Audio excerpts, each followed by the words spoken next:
ഇന്ത്യയുടെ രാഷ്ട്രീയ പവർ ഹൗസായ ഉത്തർപ്രദേശിൽ BJP ക്യാമ്പിൽ ഭിന്നത പുകയുന്നു. യോഗി ആദിത്യനാഥ് രജപുത്ര വിഭാഗത്തിന്റെ മുഖമായും ഡെപ്യൂട്ടി മുഖ്യമന്ത്രി കേശവ പ്രസാദ് മൗര്യ OBC മുഖമായും ഇരുചേരികളിൽ നിലയുറപ്പിച്ചു കഴിഞ്ഞു. പാർട്ടി നേതൃത്വത്തിന്റെ അമിത ആത്മവിശ്വാസം വിനയായെന്ന് യോഗി. പാർട്ടിയാണ് സർക്കാരിന്റെ കരുത്തെന്ന് ഓർമ്മിക്കണമെന്ന് മൗര്യ. തെരഞ്ഞെടുപ്പിൽ 29 സീറ്റുകൾ കൈവിട്ട BJP ഉത്തർപ്രദേശ് ഘടകത്തിൽ തമ്മിലടി തുടങ്ങി.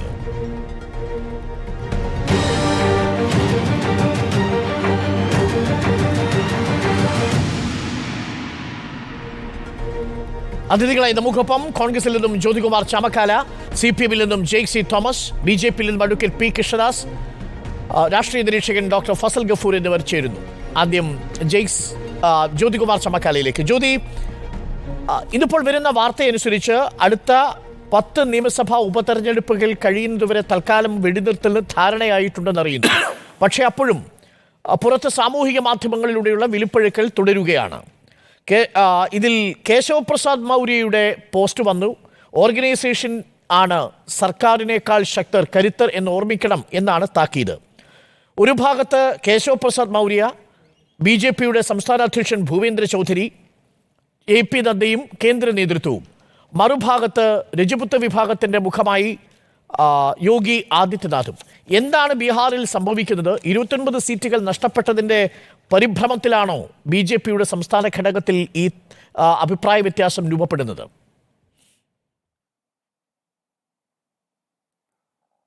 അതിനെ നോക്കൂ, ഇപ്പോൾ കഴിഞ്ഞ തെരഞ്ഞെടുപ്പിൽ, കഴിഞ്ഞ പാർലമെൻറ്റ് തെരഞ്ഞെടുപ്പിൽ 2022 അസംബ്ലി തെരഞ്ഞെടുപ്പിനെ കുറിച്ച് നമുക്ക് പിന്നീട് ചർച്ച ചെയ്യാം. കഴിഞ്ഞ പാർലമെൻറ്റ് തെരഞ്ഞെടുപ്പിൽ 80-ൽ 33 സീറ്റിലേക്ക് BJP-ക്ക് ഒതുങ്ങേണ്ടി വന്ന സാഹചര്യം അവിടെ ഉണ്ടായിരിക്കുന്നു. SP-ക്ക് 37 സീറ്റും കോൺഗ്രസിന് 6 സീറ്റും ഉൾപ്പെടെ ബാക്കി സീറ്റുകളെല്ലാം ഇന്ത്യ മുന്നണിയുടെ ഭാഗത്തേക്ക് മാറിയിരിക്കുന്നു. അപ്പോൾ BJP-യെ സംബന്ധിച്ച് ഈ അടുത്ത സമയത്തില്ലാത്ത ഏറ്റവും വലിയ പരാജയം അവിടെ അവർക്കുണ്ടായിരിക്കുന്നു. അവിടെ യോഗി ആദിത്യനാഥുമായി ബന്ധപ്പെട്ട് അവിടെ തർക്കം, ഈ പറഞ്ഞതുപോലെ ചൗധരി ഒരു ഭാഗത്ത് നിൽക്കുന്നു, മറുഭാഗത്ത് മൗര്യ നിൽക്കുന്നു. അപ്പോൾ മൗര്യയെ സംബന്ധിച്ച് മൗര്യ പരസ്യമായി തന്നെ എക്സിലൂടെ പ്രതികരിച്ചിട്ടുള്ള വാചകങ്ങൾ നമുക്കറിയാം. ചൗധരിയാണെങ്കിൽ അദ്ദേഹം പാർട്ടിയുടെ പ്രസിഡന്റ് എന്ന നിലയിൽ പാർട്ടി പ്രവർത്തകരായ 40,000-ഓളം ആളുകളെ അവരുമായുള്ള അവരുടെ അഭിപ്രായങ്ങൾ സ്വരൂപിച്ച് ഒരു റിപ്പോർട്ട് പാർട്ടി കേന്ദ്ര നേതൃത്വത്തിന് നൽകിയിരിക്കുന്നു. പാർട്ടിയുടെ ദേശീയ അധ്യക്ഷനുമായി കൂടിക്കാഴ്ച നടത്തിയിരിക്കുന്നു. അതിനുശേഷം ഇപ്പോൾ മൗര്യയെ സംബന്ധിച്ചാണെങ്കിൽ അദ്ദേഹം വളരെ പരമപ്രധാനമായ കുറേ കാര്യങ്ങൾ പറഞ്ഞിട്ടുണ്ട്. അദ്ദേഹം എക്സിൽ പറഞ്ഞിട്ടുള്ളത് സർക്കാരിനേക്കാൾ വലുതാണ് സംഘടനയെന്നും, അതുപോലെ തന്നെ പ്രവർത്തകരുടെ വേദന എൻ്റെയും വേദനയാണെന്നും, സംഘടനയേക്കാൾ വലുതല്ല ഒരാളെന്നും, പ്രവർത്തകരാണ് അഭിമാനവുമെന്നും ഒക്കെയുള്ള വളരെ കൃത്യമായ വാചകങ്ങൾ അദ്ദേഹം എക്സിലൂടെ കോറിയിട്ടിട്ടുണ്ട്. അതിൽ നിന്ന് നമ്മൾ മനസ്സിലാക്കുന്നത് UP-യിൽ ചരിത്രത്തിലില്ലാത്ത തരത്തിലുള്ള വലിയ ആഭ്യന്തര പ്രശ്നം അവിടെ ഉണ്ടായിരിക്കുന്നു എന്നുള്ളതാണ്. മാത്രമല്ല, ഈ തെരഞ്ഞെടുപ്പിൽ നമുക്കറിയാം സ്മൃതി ഇറാനി പരാജയപ്പെട്ടിട്ടുണ്ട്. അതുപോലെ തന്നെ പ്രധാനമന്ത്രിക്ക് കിട്ടിയുള്ള ഭൂരിപക്ഷം തന്നെ വളരെ തുച്ഛമാണ് കമ്പാരിറ്റീവ്ലി. ഇപ്പോൾ സ്മൃതി ഇറാനി ആണെങ്കിൽ UP-യിൽ മത്സരിക്കാൻ വരുമ്പോൾ അമേത്തിയിലേക്ക് തനിക്ക് സ്ഥാനാർത്ഥിയില്ലെന്നും തൻ്റെ എതിരാളി ആരാണെന്നും ഒക്കെ ഗോദയിൽ ഇറങ്ങി നിന്ന് വെല്ലുവിളിക്കുന്ന ഫൈൽവാനെ പോലെയായിരുന്നു അവരുടെ വെല്ലുവിളി. എനിക്കൊരു എതിർ സ്ഥാനാർത്ഥിയില്ല, എല്ലാവരും ഒളിച്ചോടുകയാണ്, ശ്രീ രാഹുൽ ഗാന്ധിയുടെ വീട്ടിലെ കുശിനിക്കാരനാണ് എന്നൊക്കെ പറഞ്ഞുകൊണ്ടാണ് എതിർ സ്ഥാനാർത്ഥി ആക്ഷേപിച്ചത്. പക്ഷേ അവിടെ അവർ പരാജയപ്പെട്ടത് 1,67,196 വോട്ടിനാണ്. 1,67,196 വോട്ടിന് അവിടെ പരാജയപ്പെടുമ്പോൾ പ്രധാനമന്ത്രി വാരണാസിയിൽ നിന്ന് ജയിച്ചിട്ടുള്ളത് വെറും 1,50,513 വോട്ടിനാണ്. അതായത് അമേത്തിയിൽ കോൺഗ്രസിന് ലഭിച്ച, ഇവർ ആക്ഷേപിച്ച സ്ഥാനാർത്ഥിക്ക് ലഭിച്ച ഭൂരിപക്ഷത്തേക്കാൾ കുറവാണ് പ്രധാനമന്ത്രിക്ക് വാരണാസിയിൽ ലഭിച്ചത് എന്ന കാര്യം നമ്മൾ മറക്കരുത്.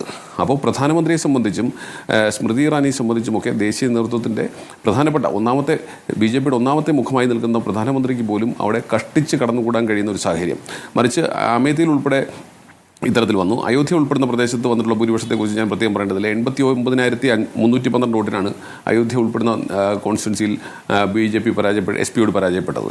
അപ്പോൾ ആ രീതിയിൽ ചരിത്രത്തിലില്ലാത്ത വലിയ പരാജയം നോക്കൂ. നമ്മൾ നിയമസഭാ തെരഞ്ഞെടുപ്പിലെ ഡേറ്റാസ് എടുത്താൽ കല്യാൺ സിംഗിന് യഥാർത്ഥത്തിൽ 91-ൽ 31.45% ലഭിച്ചു.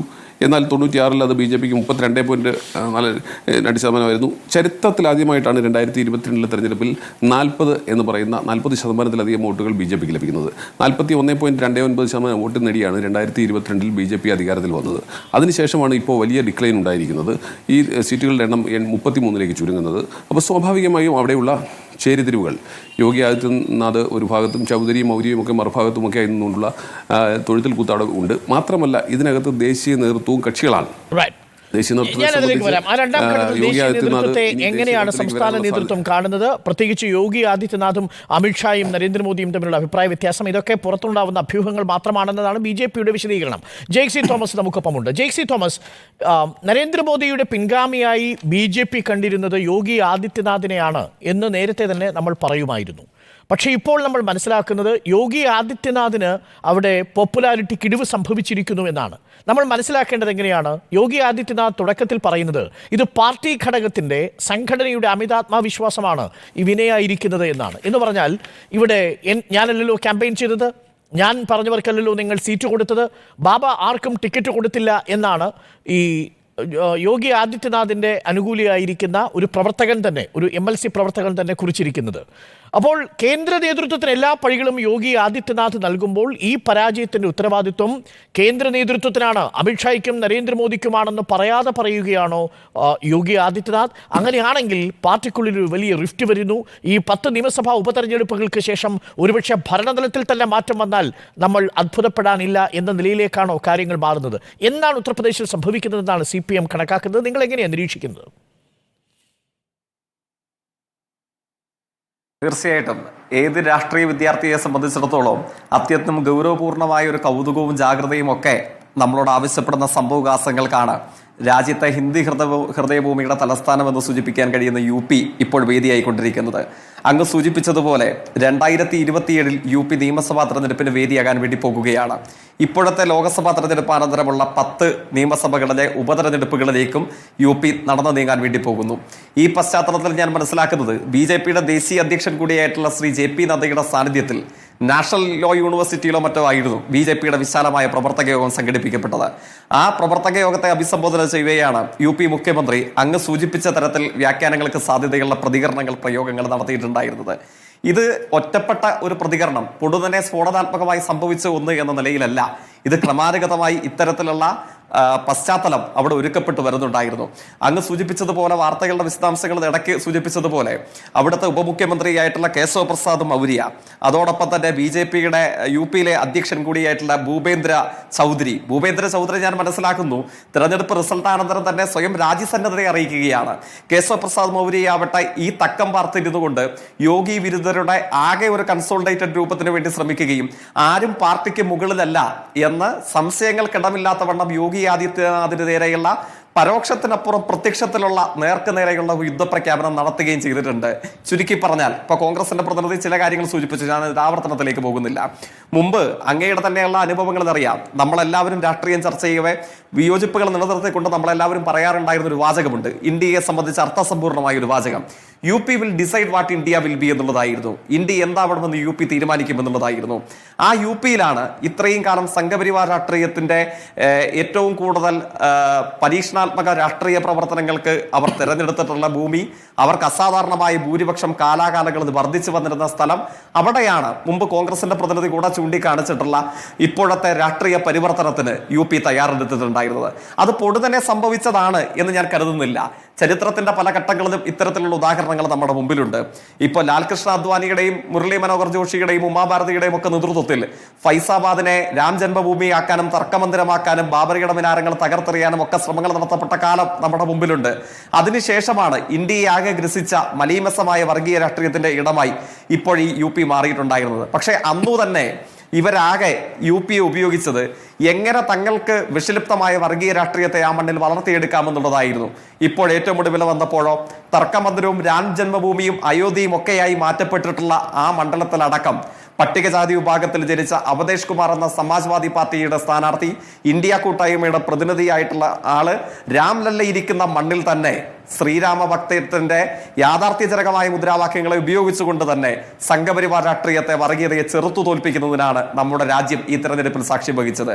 UPയിൽ സംഘപരിവാരത്തിന് നേരിട്ട തിരിച്ചടി ഇന്ത്യയാകെ ഗ്രസിക്കുമോ എന്ന ഭയപ്പാട് ഇന്ത്യയിലാകെ തന്നെ BJPക്കുണ്ട്. അതുകൊണ്ടാണ് ഈ തർക്കത്തെ തുടർന്ന് അങ്ങ് ശ്രദ്ധിച്ചിട്ടുണ്ടാകും, ഇന്ത്യയുടെ ആഭ്യന്തരമന്ത്രി സംഘപരിവാർ രാഷ്ട്രീയത്തെ ഇന്ത്യയെമ്പാടും നടന്ന് വിലക്കെടുക്കാൻ നടക്കുന്ന ദല്ലാൽ ഇന്ത്യയുടെ ആഭ്യന്തരമന്ത്രി ഇന്ത്യൻ പ്രധാനമന്ത്രിയുമായി കൂടിക്കാഴ്ച നടത്തി. BJPയുടെ ദേശീയ അധ്യക്ഷൻ JP നഡ്ഡ മുമ്പ് സൂചിപ്പിച്ച ഉപമുഖ്യമന്ത്രിയുമായും രാജിവെക്കാൻ സന്നദ്ധനായി പല ആവർത്തി മുമ്പോട്ടേക്ക് വന്ന BJPയുടെ UP-യിലെ അധ്യക്ഷൻ കൂടിയായിട്ടുള്ള ഭൂപേന്ദ്ര ചൗധരിയുമായിട്ടും പല ആവർത്തി കൂടിക്കാഴ്ച നടത്തി. പക്ഷെ ഒരു കൂടിക്കാഴ്ചകൾ കൊണ്ടും ഒരു ഒറ്റമൂലി കൊണ്ടും പരിഹരിക്കപ്പെടാനാവാത്തത്ര കൂട്ടക്കുഴപ്പത്തിലേക്ക് ഇന്ത്യൻ സംഘപരിവാരം മാറുന്നു എന്നതിന്റെ ഒരു നട്ഷലാണ്, അതിന്റെ ഒരു പ്രതീകമാണ് സംശയമില്ല ജയിക്ക്. ഇപ്പോൾ കേരള സംസ്ഥാനത്ത് പിണറായി വിജയൻ സർക്കാരിനേറ്റ പരാജയം പോലെ ഒരു പരാജയമൊന്നും യോഗി ആദിത്യനാഥിന് ഉത്തർപ്രദേശിൽ ഏറ്റിട്ടില്ല എന്ന് വേണമെങ്കിൽ നമുക്കൊരു നിരീക്ഷണം നടത്താം. അവിടെ നഷ്ടപ്പെട്ടത് 29 സീറ്റുകളാണ്, വലിയ നഷ്ടമാണ്. BJPയെ സംബന്ധിച്ച് BJPയുടെ റിപ്പോർട്ടിൽ തന്നെ പറയുന്നത് 6 പ്രധാനപ്പെട്ട ഉത്തർപ്രദേശിലെ മേഖലകളിൽ അവർക്ക് 8% വോട്ടുകൾ നഷ്ടപ്പെട്ടിരിക്കുന്നു എന്നാണ്. അത് ചെറിയൊരു കണക്കല്ല. അത് നമ്മൾ നിയമസഭയിലേക്ക് കൺവേർട്ട് ചെയ്യുകയാണെങ്കിൽ ഒരുപക്ഷെ ഭരണത്തെ തന്നെ കടപുഴക്കി എഴുതിയേക്കാം. സമാനമായ സാഹചര്യമാണ് കേരളത്തിൽ 111 ഇടങ്ങളിൽ കോൺഗ്രസിനാണ് ലീഡ് എന്നത് മറക്കണ്ട, 11 ഇടങ്ങളിൽ ലീഡ് BJPക്കാണ് എന്നതും നമ്മൾ മറക്കണ്ട.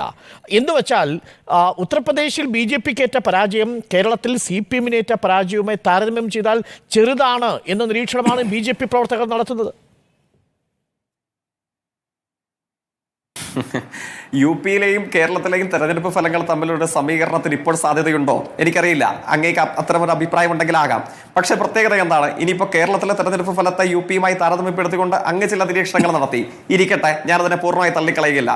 പക്ഷെ പ്രത്യേകത എന്താണ്? കേരളത്തിന്റെ തെരഞ്ഞെടുപ്പ് രാഷ്ട്രീയ ചരിത്രം, പാർലമെന്റ് തെരഞ്ഞെടുപ്പുകളുടെ പ്രത്യേകം എടുത്ത് പരിശോധിച്ചാൽ അതിൽ മഹാഭൂരിപക്ഷവും കോൺഗ്രസിന് വലിയ വിജയമുണ്ടായിട്ടുണ്ട്. പക്ഷേ ഞാൻ സത്യസന്ധമായും കരുതുന്നു CPM ഇപ്പോഴതിന്റെ തെരഞ്ഞെടുപ്പ് വിലയിരുത്തലുകളെ സംബന്ധിച്ചുള്ള സമഗ്രമായ ചർച്ചകൾക്ക് ശേഷം ജനങ്ങളോട് വിശദീകരിക്കുകയും ചെയ്തിട്ടുണ്ട്. ഇന്നയോളമുള്ള തെരഞ്ഞെടുപ്പ് പരാജയങ്ങളുടെയും തെരഞ്ഞെടുപ്പ് രാഷ്ട്രീയ പ്രവർത്തനങ്ങളുടെയും ഒക്കെ അനുഭവത്തിൽ അൺപ്രീസിഡന്റഡ് ആൻഡ് അൺയൂഷ്വൽ, അതായത് ചരിത്രത്തിൽ അസ്വാഭാവികതയുള്ള, ഉദാഹരണങ്ങൾ അന്യമായ ഒരു തെരഞ്ഞെടുപ്പ് റിസൾട്ടിനാണ് 2024 കേരളം സാക്ഷ്യം വഹിച്ചത്. അത് CPM-നെ സംബന്ധിച്ച് മാത്രമല്ല എന്നുള്ളതാണ് ഞാൻ ആവർത്തിച്ച് പറയാൻ ആഗ്രഹിക്കുന്ന ഒരു ഘടകം. എന്തുകൊണ്ടാണ് അൺയൂഷ്വൽ ആൻഡ് അൺപ്രീസിഡന്റഡ് എന്ന് 2024 പാർലമെന്റ് തെരഞ്ഞെടുപ്പിന്റെ കേരളത്തിലെ അനുഭവത്തെ വിശദീകരിക്കേണ്ടതായി വരുന്നത്? ഇന്നയോളമുള്ള കേരള രാഷ്ട്രീയ ചരിത്രത്തിൽ ആദ്യമായി, അങ്ങേക്കറിയാമായിരിക്കും, വർഗീയതയ്ക്ക് ചരിത്രത്തിൽ ആദ്യമായി ഒരു വോട്ടിന്റെ പിന്തുണ കേരളത്തിന്റെ പല പ്രദേശങ്ങളിലും ലഭിച്ചിരിക്കുന്നു എന്നുള്ളതാണ്. കേരളത്തിൽ വർഗീയതയ്ക്ക് ഒരു വോട്ട് വർദ്ധിച്ചിരിക്കുന്നു എന്നുള്ളത് അത് തൃശ്ശൂരാവട്ടെ, അത് വട്ടിയൂർക്കാവിലാവട്ടെ, ആറ്റിങ്ങലാവട്ടെ, തിരുവനന്തപുരത്താവട്ടെ, കായംകുളത്താവട്ടെ, ഹരിപ്പാടാവട്ടെ, പാലക്കാടാവട്ടെ, മഞ്ചേശ്വരത്താവട്ടെ, കേരളത്തിൽ വർഗീയതയ്ക്ക് ഒരു വോട്ട് വർദ്ധിച്ചിരിക്കുന്നു എന്നുള്ളത്, അല്ലെങ്കിൽ എന്റെയോ അങ്ങയുടെയോ ഈ ചർച്ച കണ്ടുകൊണ്ടിരിക്കുന്ന ഏതെങ്കിലും ഒരു മനുഷ്യന്റെയോ വീടിരിക്കുന്ന ബൂത്ത് പ്രദേശത്ത് വർഗീയതയ്ക്ക് ഒരു പിന്തുണ, ഒരു കൈ അധികമായി ഉയർന്നു വന്നു എന്നുള്ളത് കേരളത്തിൽ CPM-നെ മാത്രമാണോ, കേരളത്തിൽ ഇടതുപക്ഷത്തെ മാത്രമാണോ അലോസരപ്പെടുത്തേണ്ടത് എന്നുള്ളത് കേരളത്തിന്റെ മതനിരപേക്ഷ ചേരി ഗഹന സമ്പൂർണമായി കരുത്തോടുകൂടെ ചർച്ച ചെയ്യേണ്ടതാണ്. CPM പരാജയപ്പെട്ടിട്ടുണ്ട്, അത് ഞങ്ങൾക്ക് നേരിട്ട വലിയ തിരിച്ചടി തന്നെയാണ്. ഇതേ സമാനമായ പരാജയം ഞങ്ങൾക്ക് പല ഘട്ടത്തിലും ഉണ്ടായിട്ടുണ്ട്. പക്ഷേ ആ പരാജയത്തെക്കാൾ ഉപരി ഞങ്ങളെ ആശങ്കപ്പെടുത്തുന്നത് വർഗീയതയ്ക്ക് കേരളത്തിന്റെ പല പ്രദേശങ്ങളിലും ഇപ്പോൾ ഉയർന്നു വന്നിട്ടുള്ള ഒരു മേൽക്കൈയാണ്, അല്ലെങ്കിൽ അധികമായി ലഭിച്ചിട്ടുള്ള ഒരു വോട്ടാണ്. ആ വർഗീയതയ്ക്ക് ലഭിച്ചിട്ടുള്ള വോട്ടിനെ സംബന്ധിച്ച് അത് CPM-ന്റെ മാത്രം കൺസേൺ ആവാൻ പാടില്ല, കേരളത്തിന്റെ സെക്യുലർ ഫാബ്രിക്കിന്റെ മുഴുവൻ കൺസേൺ ആവേണ്ടതുണ്ട്. രാഷ്ട്രീയ കാഴ്ചപ്പാടാകണം എന്ന കാര്യത്തിൽ നമുക്ക് തർക്കമില്ല. അത്തരം ആശങ്കകൾ കോൺഗ്രസിനുമുണ്ട് എന്ന് തന്നെയാണ് കോൺഗ്രസിന്റെ വയനാട് സമാപിച്ച ക്യാമ്പ് എക്സിക്യൂട്ടീവിലും വിമർശനം ഉയർന്നിരിക്കുന്നത്. ഞാൻ BJP പ്രതിനിധിയിലേക്ക് പോകുന്നതിന് മുമ്പ് ജ്യോതി, ഒരു കാര്യം കൂടി. ഈ തെരഞ്ഞെടുപ്പിൽ കോൺഗ്രസിന് സമാജ്വാദി പാർട്ടിയുമായി സഖ്യമുണ്ടാക്കാൻ സാധിച്ചിരുന്നെങ്കിൽ ഉത്തർപ്രദേശിൽ ഒരു പക്ഷേ BJPക്ക് കുറച്ചുകൂടി മെച്ചപ്പെട്ട നേട്ടമുണ്ടാക്കാൻ സാധിക്കുമായിരുന്നു എന്ന വിലയിരുത്തലും ഈ റിപ്പോർട്ടിലുണ്ട്. ഉദാഹരണത്തിന് BSPയുടെ 10% വോട്ട് അത് ഇന്ത്യ മുന്നണിയിലേക്ക് ഒഴുകി എന്നുള്ളതാണ്. അവിടെ കോൺഗ്രസിന്റെ രാഷ്ട്രീയ തന്ത്രങ്ങളെക്കാൾ വിജയിച്ചത് അഖിലേഷ് യാദവിന്റെ തന്ത്രങ്ങളാണ്. ശരിക്കും ഉത്തർപ്രദേശിലെ കിങ് മേക്കർ അഖിലേഷ് യാദവാണ്. അതുകൊണ്ടാണ് അഖിലേഷ് യാദവ് ഇനിയിപ്പോൾ ഒരു ട്വീറ്റ് ഇട്ടിരിക്കുന്നത്, 100 സീറ്റുമായി വരൂ, മൺസൂൺ ഓഫറാണ്, സർക്കാർ ഉണ്ടാക്കാം എന്ന് കേശവ പ്രസാദ് മൗര്യയെ അദ്ദേഹം തമാശയ്ക്ക് ട്രോൾ ചെയ്ത് വിളിച്ചിരിക്കുന്നത് ആ ഘട്ടത്തിൽ കൂടിയാണ്. അപ്പോൾ കോൺഗ്രസിന് വലുതായിട്ടൊന്നും ഉത്തർപ്രദേശിൽ ആശ്വസിക്കാനില്ല എന്നൊരു നിരീക്ഷണവും BJPയുടെ ഭാഗത്തുനിന്ന് വരുന്നു. നിങ്ങളെ മോദി വിളിച്ചത് പാരസിറ്റുകൾ എന്നാണ്, പരാതജീവികൾ. ഇവിടെ 400 സീറ്റുമായി അധികാരത്തിൽ വരുമെന്ന് പറഞ്ഞ BJPയെ സംബന്ധിച്ച് ഞങ്ങളോട് ചോദിച്ചത്, LDF-നോട് അവർ കേരളത്തിൽ ചോദിച്ചുകൊണ്ടിരുന്നത് ഒരു ഓട്ടോറിക്ഷയിൽ പോകാനുള്ള MP-മാർ മാത്രം അവർക്ക് ഉണ്ടാകുമെന്നും ഞങ്ങളെ സംബന്ധിച്ച് ഒരു ബസ്സിൽ പോകേണ്ട MP-മാർ ഉണ്ടാകുമെന്നും പറഞ്ഞ സ്ഥലത്ത് നിന്ന് നെക്ക് ടു നെക്ക് ഈ മത്സരം എത്തിപ്പെട്ടപ്പോൾ പോലും ഇനി എന്ത് എന്നതിനെ സംബന്ധിച്ച് അവർ ഇങ്ങനെ പലതും പറഞ്ഞുകൊണ്ടിരിക്കും. ഞങ്ങളെ സംബന്ധിച്ച് ഇവിടെ ഇന്ത്യ മുന്നണി, ആ മുന്നണിയുടെ ഭാഗമാണ് ശ്രീ അഖിലേഷ് യാദവ്. അഖിലേഷ് യാദവും അതുപോലെ തന്നെ ബീഹാറിലെ യുവ നേതാവും അവരൊക്കെ ഇവരെല്ലാം ചേർന്നുകൊണ്ട് ഓരോ സംസ്ഥാനത്തും അതിൻ്റെതായ രീതിയിലുള്ള തെരഞ്ഞെടുപ്പ് പ്രചാരണം നടത്തിയിട്ടുണ്ട്. അതിൻ്റെതായി അഖിലേഷ് യാദവും രാഹുൽ ഗാന്ധിയും തമ്മിലുള്ള കോമ്പിനേഷൻ എന്തായാലും വർക്കൗട്ട് ചെയ്തു എന്ന കാര്യത്തിൽ ആർക്കും ഒരു തർക്കവുമില്ലല്ലോ. അതിനകത്ത് ആർക്കാണ് മൂപ്പ് ആർക്കാണ് ഇളപ്പ് എന്നൊന്നും നമ്മൾ നോക്കേണ്ടതില്ല. അവിടെ ആ ഒരു കോമ്പിനേഷൻ വർക്ക് ചെയ്തിട്ടുണ്ടോ? പക്ഷേ അവിടെ BJPയെ സംബന്ധിച്ച് ഇതൊക്കെ പറയുമ്പോഴും BSPയുടെ വോട്ടുകൾ എങ്ങോട്ടേക്ക് പോയി? ആ BSPയുടെ വോട്ടുകൾ ഉൾപ്പെടെ BSPയുടെ സ്ഥാനാർത്ഥി നിർണ്ണയം ഉൾപ്പെടെ, ഞാൻ അതിൻ്റെ വർഗീയതയിലേക്കൊന്നും ഞാൻ കിടക്കുന്നില്ല, BSPയുടെ സ്ഥാനാർത്ഥി നിർണ്ണയം ഉൾപ്പെടെ അവിടെ നമ്മൾ വിലയിരുത്തേണ്ടതായിട്ടുണ്ട്. അപ്പോൾ BJPയുടെ B ടീമായി തന്നെ മാറിക്കൊണ്ട് മായാവതി ഉൾപ്പെടെയുള്ളവർ BJPക്ക് കീഴടങ്ങുന്ന സാഹചര്യത്തിൽ ആ പാർട്ടി ഒന്നാകെ തന്നെ BJPക്ക് കീഴടങ്ങുന്ന ഒരു സാഹചര്യം കൂടി നിലനിൽക്കുമ്പോഴാണ് ഇന്ത്യ മുന്നണി ഇത്തരത്തിലൊരു വലിയ വിജയവും അവിടെ നേടാൻ കഴിഞ്ഞിട്ടുള്ളത്. താങ്കൾ കോൺഗ്രസിനെ കുറിച്ച് പറഞ്ഞു. കോൺഗ്രസിനെ സംബന്ധിച്ച് കഴിഞ്ഞ അസംബ്ലി തെരഞ്ഞെടുപ്പിൽ ഞങ്ങൾക്ക് 2.38% ആയിരുന്നു, ഞങ്ങളുടെ 2.33% ആയിരുന്നു ഞങ്ങൾക്ക് കിട്ടിയ വോട്ട് ഷെയർ. ഇപ്പോൾ അത് 9.46% എത്തിയിട്ടുണ്ട്. സ്വാഭാവികമായി SP-യുമായി ചേർന്ന് തന്നെയാണ് അവിടെ മത്സരിച്ചിട്ടുള്ളത്. SP-ക്കും അതിൻ്റെതായ വ്യത്യാസം ഉണ്ടായിട്ടുണ്ട്. അവർക്ക് വോട്ട് ഷെയറിൽ 1% ഉണ്ടായിട്ടുള്ളെങ്കിലും അവരുടെ സീറ്റ് ഷെയറിൽ അവർക്ക് വലിയ വ്യത്യാസം ഉണ്ടായിട്ടുണ്ട്. അതുൾപ്പെടെ സ്വാഭാവികമായിട്ടും മുന്നണി എന്ന നിലയിൽ മത്സരിക്കുമ്പോൾ ആ മുന്നണിയിൽ ഉൾപ്പെടുന്നവരെ സംബന്ധിച്ച് പ്രാദേശിക തലത്തിൽ രണ്ട് പാർട്ടികളുടെയും നേതാക്കന്മാരെയും പ്രവർത്തകരെയും ഒക്കെ യോജിപ്പിക്കാൻ കഴിഞ്ഞാൽ അതാണല്ലോ നേതൃത്വത്തിന് ഉത്തമമായ ഇടപെടൽ വേണ്ടി വരിക. അങ്ങനെ യോജിപ്പിക്കാൻ കഴിയുമ്പോൾ സ്വാഭാവികമായും അതെല്ലാം ചേർന്നുകൊണ്ട് ഒറ്റക്കെട്ടായി നിൽക്കുമ്പോൾ അതിൻ്റെതായ ഗുണമുണ്ടാകും. ഇവിടെ BJPയെ തോൽപ്പിക്കുക എന്ന ലക്ഷ്യത്തോട് ഞങ്ങൾ നിൽക്കുമ്പോൾ BSPയുടെ ഉൾപ്പെടെ സഹായം മേടിച്ചിട്ട് പോലും അവർക്കൊന്നും കഴിഞ്ഞില്ല. നോക്കൂ, ഇവിടെ നമ്മൾ മനസ്സിലാക്കേണ്ടത് യോഗി ആദിത്യനാഥ് പ്രധാനമന്ത്രിയാകാനാണ് ഉദ്ദേശിക്കുന്നതെങ്കിൽ അദ്ദേഹം അമേത്തിയിൽ തോൽപ്പിക്കാൻ നിന്നു എന്നതിനെ സംബന്ധിച്ചോ അല്ലെങ്കിൽ വാരണാസിയിൽ അദ്ദേഹം വോട്ട്. അപ്പോൾ അവിടെ ഉത്തർപ്രദേശിൽ BJPയെ ജനങ്ങൾ എതിർത്ത് തുടങ്ങിയിരിക്കുന്നു, വെറുത്തു തുടങ്ങിയിരിക്കുന്നു എന്നുള്ളൊരു യാഥാർത്ഥ്യം നമ്മുടെ മുമ്പിലുണ്ട്. താങ്കൾ മനസ്സിലാക്കേണ്ടത് കോൺഗ്രസ് അല്ലാതെ UPയിൽ തുടർച്ചയായി ഒന്നിലധികം തവണ അസംബ്ലിയിൽ അധികാരത്തിൽ വന്ന പാർട്ടി ഉണ്ടായിട്ടില്ല യോഗി ആദിത്യനാഥ് അല്ലാതെ. അപ്പോൾ യോഗി ആദിത്യനാഥിനെ സംബന്ധിച്ച് 2017-ലും 2022-ലും അധികാരത്തിൽ വരുമ്പോൾ അദ്ദേഹം കോൺഗ്രസ് അല്ലാത്ത ആദ്യത്തെ മുഖ്യമന്ത്രി, രണ്ടാമത്തെ തവണയും ജയിച്ചു വരുന്ന ആദ്യ മുഖ്യമന്ത്രിയായിരുന്നു യോഗി ആദിത്യനാഥ്. അപ്പോൾ അദ്ദേഹം ജയിച്ചു വരുമ്പോൾ 2017 അദ്ദേഹത്തിന് 312 സീറ്റുണ്ടായിരുന്നു. പക്ഷേ വോട്ട് ഷെയർ 39.67% മാത്രമായിരുന്നു. അവിടെ ആ സമയത്തും അതേസമയം 2022 വരുമ്പോൾ അദ്ദേഹത്തിൻ്റെ സീറ്റ് ഷെയർ കുറഞ്ഞിട്ടുണ്ട്, 255 കുറഞ്ഞിട്ടുണ്ട്. പക്ഷേ അദ്ദേഹത്തിൻ്റെ വോട്ട് ഷെയർ ചരിത്രത്തിലാദ്യമായി BJPക്ക് 40%. BJPയുടെ വോട്ട് ഷെയർ ഇപ്പോഴും ശക്തമായി തന്നെ നിൽക്കുന്നുണ്ട്. ഒരു ഡിപ്പ് ഉണ്ടായിരിക്കുന്നത് ഈ പറയുന്ന മേഖലകളിൽ 8%-ൻ്റെതെന്ന് പറയുന്നു. പക്ഷേ ഇത് ലോക്സഭാ തെരഞ്ഞെടുപ്പിന്റെ പശ്ചാത്തലത്തിലാണ്. ഞാൻ തിരിച്ചു വരാം. ശ്രീ ജ്യോതി, ഇപ്പോൾ അഡ്വക്കേറ്റ് P. കൃഷ്ണദാസ് BJP പ്രതിനിധി കൂടി നമുക്കൊപ്പമുണ്ട്. Advocate P. കൃഷ്ണദാസ്, എന്താണ് ഗുജറാത്തിൽ സംഭവിക്കുന്നത്? തമ്മിലടിച്ചും തുടങ്ങിയോ യാദവകുലം?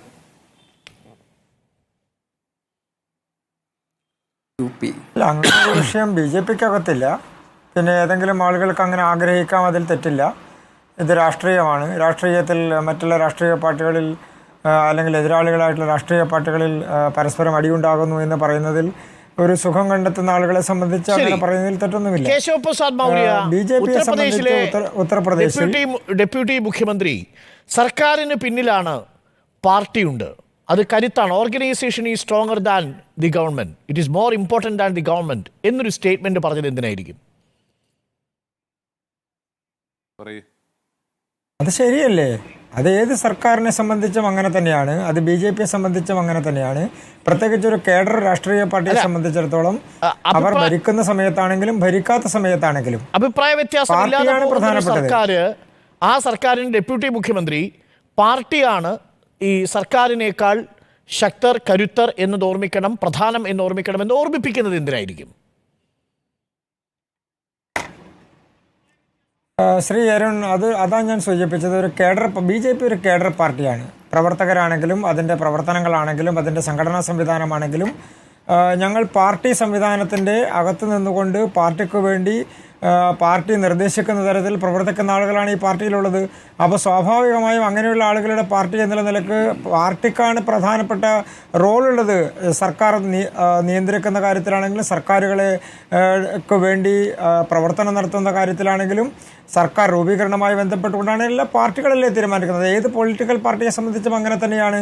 സർക്കാർ ഉണ്ടാകുന്ന സമയത്ത് അതിൻ്റെ നടപടികൾ തീരുമാനിക്കുന്നതും അതിലെ മന്ത്രിമാരെ തീരുമാനിക്കുന്നതും അതിൻ്റെ ആശയങ്ങൾ തീരുമാനിക്കുന്നതും ആ സർക്കാരിന്റെ തിരഞ്ഞെടുപ്പിന് ശേഷം ഈ അവലോകന യോഗത്തിൽ മുഖ്യമന്ത്രി യോഗി ആദിത്യനാഥ് ഈ പാർട്ടിയുടെ അമിതാത്മവിശ്വാസമാണ് ഈ റിസൾട്ടിന് കാരണമെന്ന് വിമർശനം ഉന്നയിച്ചതായും ആ അമിതാത്മവിശ്വാസം പാർട്ടിയെ ചതിച്ചു, ഈ തെരഞ്ഞെടുപ്പിൽ ചതിച്ചു എന്ന് അഭിപ്രായപ്പെട്ടതായും രേഖപ്പെടുത്തപ്പെട്ടിട്ടുണ്ട്.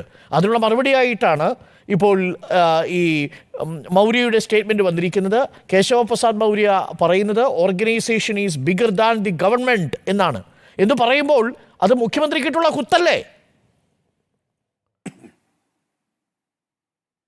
അത് വിലയിരുത്തലാണ് ശ്രീ അരുൺ. അതായത് ഒരു സർക്കാരിനെ സംബന്ധിച്ചിടത്തോളം സർക്കാർ അതിൻ്റെ പ്രവർത്തനങ്ങളുമായി മുന്നോട്ട് പോകുന്നു, പാർട്ടിയെ സംബന്ധിച്ചിടത്തോളം പാർട്ടി അതിൻ്റെ പ്രവർത്തനങ്ങളുമായി മുന്നോട്ട് പോകുന്നു.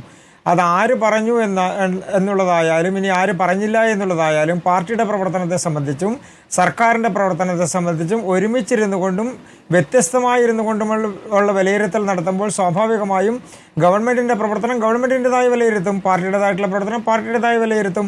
അപ്പോൾ സ്വാഭാവികമായും പാർട്ടി പ്രവർത്തനം കൂടുതൽ ശക്തിപ്പെടേണ്ടതുണ്ട് എന്ന് സൂചിപ്പിക്കുന്നതിൽ തെറ്റില്ല. ഗവൺമെൻറ്റിൻ്റെ പ്രവർത്തനം ശക്തിപ്പെടേണ്ടതുണ്ട് അത് സൂചിപ്പിക്കുന്നതിലും തെറ്റില്ല. അത് വിലയിരുത്താൻ കഴിയുക, അത് കൃത്യമായി വിലയിരുത്തുക, അത് മുന്നോട്ടുള്ള പ്രയാണത്തിൽ അതുമായി ശക്തമായി മുന്നോട്ട് പോകാൻ കഴിയുക, സംഘടനാ സംവിധാനത്തെ ശക്തിപ്പെടുത്താൻ കഴിയുക, ഇന്നലെ പ്രവർത്തിച്ചപ്പോൾ ഉണ്ടായിട്ടുള്ള പാകപ്പിഴകളുണ്ടെങ്കിൽ അത് തിരുത്തുക. രണ്ടു തട്ടിലായിരിക്കുന്നു എന്നാണ് ദേശീയ മാധ്യമങ്ങൾ റിപ്പോർട്ട് ചെയ്യുന്നത്. നമ്മൾ ഈ പറഞ്ഞ സ്റ്റേറ്റ്മെന്റുകൾ രണ്ടെണ്ണം അത് ഉദാഹരിക്കാൻ ഏറ്റവും പര്യാപ്തമാണ്. മുഖ്യമന്ത്രി പറയുന്നത് പോലെ അമിതാത്മവിശ്വാസം പാർട്ടിക്ക്, അത് ഫലത്തെ തുലച്ചു. മറുഭാഗത്ത് പാർട്ടിയാണ് പ്രധാനം, പാർട്ടിയാണ് വലുത് സർക്കാരിനേക്കാൾ എന്ന് ഡെപ്യൂട്ടി മുഖ്യമന്ത്രിയായ മൗര്യ പറയുന്നു. അപ്പോൾ തമ്മിൽ അഭിപ്രായ വ്യത്യാസം വ്യക്തമല്ലേ? അത് അഭിപ്രായ വ്യത്യാസമല്ല, അത് അഭിപ്രായങ്ങൾ യോജിച്ചു വരുന്നതിൻ്റെ, അതായത് ഒരു സർക്കാരിനെ സംബന്ധിച്ചും പാർട്ടിയെ സംബന്ധിച്ചും അതിന്റെ പ്രവർത്തനങ്ങൾ ക്രോഡീകരിക്കുന്നതിൽ ഒരുമിച്ച് വരുന്നത് എന്നും പാർട്ടിയുടെ അമിതാത്മവിശ്വാസം റിസൾട്ടിന് ഇങ്ങനെ ഈ ഒരു മോശം റിസൾട്ടിന് കാരണമായെന്ന് പറയുന്നത് എങ്ങനെയാണ് യോജിച്ചു പോകുന്ന അഭിപ്രായമാവുന്നത്? അതല്ലേ കൃത്യമായ വിലയിരുത്തൽ, ഞങ്ങൾ നടത്തിയതല്ലേ കൃത്യമായ വിലയിരുത്തൽ. അതിലെന്താ വ്യത്യാസമുള്ളത്? ഞങ്ങൾ കൃത്യമായി പറയുന്നത് ഒറ്റ കാര്യം മാത്രമാണ്. ഉത്തർപ്രദേശിൽ ഈ ഫലം ഉണ്ടാക്കിയതെങ്കിൽ അവിടെ നയിച്ചത് ആരൊക്കെയാണ്? സാക്ഷാൽ നരേന്ദ്രമോദി, അമിത്ഷാ, ഈ BJP ഈ സംസ്ഥാന തലത്തിൽ ഈ ചൗധരി അടക്കമുള്ളവർ ഈ മുഖ്യമന്ത്രിയെ ക്യാമ്പയിനുകളിൽ അടുപ്പിച്ചോ? ക്യാമ്പയിനുകളിൽ എവിടെയെങ്കിലും BJPയുടെ മുഖമായി യോഗി ആദിത്യനാഥിനെ ഉയർത്തിക്കാട്ടിയോ എന്നൊരു ചോദ്യം മറുഭാഗത്തുണ്ട്. ഞാൻ ഒരു സ്റ്റേറ്റ്മെന്റ് കൂടി വായിക്കാം. ഒരു MLC നേതാവിൻ്റെ സ്റ്റേറ്റ്മെൻറ്റാണ്. Did Baba decide ticket? ഇതാണ് ചോദ്യം. ഒറ്റ ചോദ്യം ചോദിച്ചുള്ളൂ. ബാബ ടിക്കറ്റ് കൊടുത്തോ ആർക്കെങ്കിലും? അതെല്ലാം അങ്ങ് കേന്ദ്രത്തിൽ നിന്ന് വന്നില്ലേ എന്നാണ്. അപ്പോൾ ഉത്തർപ്രദേശിൽ കേന്ദ്രത്തിലുള്ള ഘടകം കേന്ദ്ര നേതൃത്വത്തിനെതിരെ, സംസ്ഥാനത്തിലുള്ള ഘടകം കേന്ദ്ര നേതൃത്വത്തിനെതിരെ പൂർണ്ണമായും തിരിഞ്ഞിരിക്കുന്നു. BJPയുടെ പാർലമെൻ്ററി സംവിധാനത്തിൽ BJPയുടെ പാർലമെൻ്ററി പാർട്ടിയാണ് സ്ഥാനാർത്ഥികളെ നിശ്ചയിക്കുന്നതും സംഘടനാ സംവിധാനത്തിൽ ഓരോ കോൺസ്റ്റിറ്റ്യുവൻസിയിലേക്കുമുള്ള സ്ഥാനാർത്ഥികളെ തീരുമാനിക്കുന്നതും പാർലമെൻ്ററി സംവിധാനത്തിൻ്റെ അടിസ്ഥാനത്തിലുള്ള പാർലമെൻ്ററി ബോർഡാണ്. അവിടേക്ക് വരുന്ന നിർദ്ദേശങ്ങൾ സംസ്ഥാന തലങ്ങളിൽ നിന്നാണെങ്കിലും ജില്ലാ തലങ്ങളിൽ നിന്നാണെങ്കിലും പാർലമെൻറ്റ് മണ്ഡലത്തിൽ നിന്നാണെങ്കിലും ഉള്ള നിർദ്ദേശങ്ങളും അതുമായി ബന്ധപ്പെട്ടുകൊണ്ടുള്ള അഭിപ്രായങ്ങളും ക്രോഡീകരിച്ചുകൊണ്ട് പാർട്ടി ദേശീയ തലത്തിലെടുക്കുന്ന തീരുമാനമാണ് ഓരോ കോൺസ്റ്റിറ്റ്യുവൻസിലെയും സ്ഥാനാർത്ഥിയെ തീരുമാനിക്കുന്നത്. ഏത് തരത്തിലുള്ള പ്രവർത്തനത്തെ സംബന്ധിച്ചാണെങ്കിലും അതിൽ കൃഷ്ണദാസ് അവിടെ മുഖ്യമന്ത്രിയെ മാറ്റി നിർത്തി സൈഡ് ലൈൻ ചെയ്തു. ക്യാമ്പയിനുകളിൽ നിങ്ങൾ സൈഡ് ലൈൻ ചെയ്തു. ഞാൻ മറ്റൊരു സ്റ്റേറ്റ്മെന്റ് കൂടെ വായിക്കാം. സഞ്ജയ് നിഷാദ് എന്ന് പറയുന്ന ഒരു നേതാവ് ഈ യോഗി ആദിത്യനാഥിനോടൊപ്പം നിൽക്കുന്നതല്ല, എതിർപക്ഷത്ത് നിൽക്കുന്ന നേതാവാണ്. സഞ്ജയ് നിഷാദ് പറയുന്നു, നിഷാദ് സമുദായത്തിൽപ്പെട്ട നേതാവാണ്. അദ്ദേഹം പറയുന്നു, പാവപ്പെട്ടവരെ കടപുഴക്കിയാൽ നിങ്ങൾ ഓർമ്മിച്ചോളൂ, they will approve to the poor. അവർ സാധാരണക്കാരെ കടപുഴക്കുകയാണെങ്കിൽ they will approve to the government. അവർ ഈ ഗവൺമെന്റിനെ കടപുഴക്കും. ബുൾഡോസർ വെച്ച് സാധാരണ ജനങ്ങളുടെ നെഞ്ചത്തേക്ക് പോയപ്പോൾ ജനങ്ങൾ പറയാൻ ആഗ്രഹിച്ചതൊരു BJP നേതാവ് എഴുന്നേറ്റെന്ന് പറയുകയാണ്. പാവങ്ങളുടെ നെഞ്ചത്ത് കയറിയാൽ സർക്കാരിൻ്റെ നെഞ്ചത്ത് ജനങ്ങൾ കയറും. ഇതൊക്കെ പാർട്ടിയിലെ തന്നെ നേതാക്കൾ, വിവിധ സമുദായത്തിലുള്ള നേതാക്കൾ പാർട്ടിക്കെതിരെ ഉയർത്തുന്ന മുദ്രാവാക്യങ്ങളും വാക്ശരങ്ങളുമാണ്. തീർന്നില്ല. ഇതൊന്നാണ് സഞ്ജയ് നിഷാദിൻ്റെ. ഇനിയുമുണ്ട് അനുപ്രിയ പട്ടേലിൻ്റെ. കുർമി സമുദായത്തെ എങ്ങനെയാണ് നിങ്ങൾ മാറ്റി നിർത്തിയത് എന്നതിനെക്കുറിച്ച്. അരുൺ, ഞങ്ങളെ സംബന്ധിച്ചിടത്തോളം ഒരു പരാജയം അതല്ലെങ്കിൽ ഒരു ഏതെങ്കിലും തരത്തിൽ സീറ്റുകൾ കുറയുന്ന സാഹചര്യം ഉണ്ടാകുമ്പോൾ അതിനെ ക്രിയാത്മകമായി വിലയിരുത്തിക്കൊണ്ട് ആ തെരഞ്ഞെടുപ്പ് പ്രവർത്തനത്തെയും തെരഞ്ഞെടുപ്പ് സംവിധാനത്തെയും അതിൽ സീറ്റ് കുറയാനുള്ള കാര്യങ്ങളെയും എല്ലാം അത് സർക്കാർ തലത്തിൽ നിന്നാണെങ്കിൽ സർക്കാർ തലത്തിൽ, ഇനി അതല്ല പാർട്ടിയുടെ തലത്തിൽ നിന്നാണെങ്കിൽ പാർട്ടിയുടെ തലത്തിൽ, അതിനെയെല്ലാം ക്രോഡീകരിച്ചുകൊണ്ട് ആ പ്രവർത്തനത്തെ കൂടുതൽ ശക്തിപ്പെടുത്തി ഇനി മുന്നോട്ട് പോകുമ്പോൾ വരാൻ പോകുന്ന അസംബ്ലി തെരഞ്ഞെടുപ്പിലാണെങ്കിലും മറ്റു തെരഞ്ഞെടുപ്പുകളിലാണെങ്കിലും പാർട്ടി ആളുകളെ നേരിട്ട് കണ്ടിട്ട് ഭൂപേന്ദ്ര ചൗധരി തയ്യാറാക്കി റിപ്പോർട്ടിൽ പറയുന്ന 10 പ്രധാനപ്പെട്ട പോയിന്റുകളിൽ 2 പോയിന്റുകൾ ഞാൻ വായിക്കാം. 1, സർക്കാർ പാർട്ടിയെ അവഗണിച്ചു. 2, പാർട്ടി പ്രവർത്തകർക്ക് സർക്കാരിനോട് മമത തീരെയില്ല. 3, ഈ ലീക്കേജ്, തുടർച്ചയായിട്ടുള്ള ഈ മത്സര പരീക്ഷകളുടെ ലീക്കേജുകൾ തിരഞ്ഞെടുപ്പിനെ ബാധിച്ചിട്ടുണ്ട് തുടങ്ങിയ കാര്യങ്ങളാണ്. എല്ലാം സർക്കാരിൻ്റെ പെടലേക്ക് വെച്ച് കൊടുക്കുകയാണ്. ഇത്രയും ക്രിയാത്മകമായി, ഇത്രയും സൂക്ഷ്മമായി, ഇത്രയും ശക്തമായി സ്വയം വിലയിരുത്താൻ കഴിയുന്ന ഒരു സംവിധാനം BJPക്ക് അല്ലാതെ മറ്റാർക്കാണ് ഉള്ളത്? ഇപ്പോൾ കേരളത്തിലെ പരാജയത്തെ സംബന്ധിച്ച് ഇടതുപക്ഷത്തിൻ്റെ വിലയിരുത്തൽ എന്താണ്? മറ്റ് സംസ്ഥാനങ്ങളിലെ പരാജയത്തെ സംബന്ധിച്ച് കോൺഗ്രസിൻ്റെ വിലയിരുത്തൽ എന്താണ്? അവരെല്ലാം ഒരു വ്യക്തിയിലേക്കോ അല്ലെങ്കിൽ ഒരു വ്യക്തിയുമായി ബന്ധപ്പെട്ടുകൊണ്ട് നിൽക്കുന്ന സംവിധാനങ്ങളിലേക്കോ ഇതിൻ്റെ ചർച്ചകളും ഇതുമായി ബന്ധപ്പെട്ടുകൊണ്ടുള്ള കാര്യങ്ങളും കൊണ്ടുപോകുമ്പോൾ ഞങ്ങൾ വിലയിരുത്തുന്നത് അതിനെ ക്രിയാത്മകമായും വിമർശനാത്മകമായും ആ കാര്യങ്ങളെ കണ്ടുകൊണ്ട് വിലയിരുത്തി നിലപാടുകൾ സ്വീകരിക്കുകയും മുന്നോട്ട് പോകാനുള്ള നടപടികൾ എടുക്കുകയും അതുമായി ബന്ധപ്പെട്ടുകൊണ്ട് മുന്നോട്ട് പോകാനുള്ള തീരുമാനങ്ങൾ എടുക്കുകയും ചെയ്ത പാർട്ടിയാണ് BJP. അപ്പോൾ ഞങ്ങളെ സംബന്ധിച്ചിടത്തോളം യോഗി ആദിത്യനാഥ് മോഡൽ പൊട്ടിപ്പൊളിഞ്ഞ് ബീഹാറിലെ പാലം പോലെ തകർന്ന് തരിപ്പണമായി കിടപ്പുണ്ട് ഇപ്പോൾ. അത് അങ്ങനെ വിലയിരുത്തുന്നവരെ സംബന്ധിച്ച് അങ്ങനെ വിലയിരുത്തുന്നതിൽ എനിക്ക് തെറ്റൊന്നും കാണാൻ വേണ്ടി കഴിയില്ല. പക്ഷേ അതാണോ എന്നുള്ളത് ഞങ്ങളുടെ പാർട്ടി സംവിധാനത്തിന്റെ വിലയിരുത്തൽ പരിശോധിച്ച് അത് ഈ തെരഞ്ഞെടുപ്പിൽ ഒരു പരാജയ കാരണമായെന്ന് കണ്ടെത്തിയത് ഞാനല്ല, നിങ്ങളുടെ BJP സംസ്ഥാന അധ്യക്ഷൻ ഭൂപേന്ദ്ര ചൗധരിയാ. അരുൺ, അതടക്കമുള്ളതാണെങ്കിലും മറ്റേതെങ്കിലും വിഷയങ്ങളാണെങ്കിലും ഏത് വിഷയത്തെയും എവിടെയാണ് പരാജയത്തിൻ്റെ കാരണമുണ്ടായത്, എവിടെയാണ് പാളിച്ചകൾ ഉണ്ടായത് എന്ന് കണ്ടെത്താൻ, അത് പരിശോധിക്കാൻ, അതിൽ തീരുമാനമെടുക്കാൻ കഴിയുന്ന ശക്തമായിട്ടുള്ള നേതൃത്വം സംസ്ഥാനത്തും അഖിലേന്ത്യാ തലത്തിലുമുള്ള പാർട്ടിയാണെന്ന് BJP. അപ്പോൾ ഞങ്ങളെ സംബന്ധിച്ച് അതിൽ വിലയിരുത്തൽ നടത്തുക, അതിൻ്റെ പാകപ്പിഴകൾ കണ്ടെത്തുക, അത് പരിശോധിക്കുക, അത് കൃത്യമായി രേഖപ്പെടുത്തുക, അതിൻ്റെ അടിസ്ഥാനത്തിൽ അത് മുന്നോട്ടുള്ള പ്രയാണത്തിൽ ഏതെങ്കിലും തരത്തിൽ അതിന് പോരായ്മ ഉണ്ടെങ്കിൽ അത് പരിഹരിക്കുക. ആ പ്രോസസ്സിൽ കൃത്യമായി കേരളത്തിലടക്കം യോഗി ആദിത്യനാഥ് പ്രചരണത്തിന് വന്നു. ഈ യോഗി ആദിത്യനാഥിനെ ഉത്തർപ്രദേശിലെ പാർട്ടിക്ക് വേണ്ട.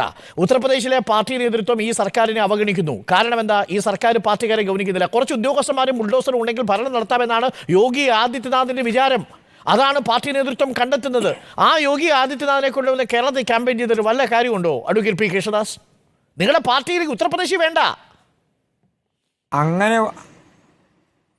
അങ്ങനെ ഒരു കണ്ടെത്തലോ അങ്ങനെ ഒരു നിരീക്ഷണമോ അങ്ങനെ ഒരു വിലയിരുത്തലോ BJPയെ സംബന്ധിച്ചില്ലല്ലോ.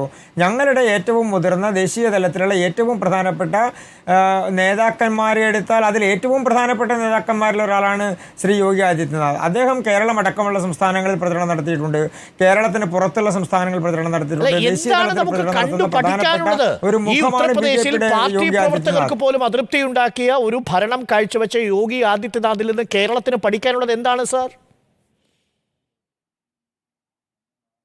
കേരളത്തിന് മാത്രമല്ല ദേശീയ തലത്തിൽ തന്നെ ഉത്തർപ്രദേശുമായി ബന്ധപ്പെട്ടുകൊണ്ട് നിലവിലുണ്ടായിക്കൊണ്ടിരിക്കുന്ന വികസനത്തെ സംബന്ധിച്ചും അവിടുത്തെ ക്രമസമാധാന പാലനത്തെ സംബന്ധിച്ചും ഇപ്പോൾ കോൺഗ്രസിനെ സംബന്ധിച്ചും സമാജ്വാദി പാർട്ടിയെ സംബന്ധിച്ചും അവർ രാഷ്ട്രീയപരമായി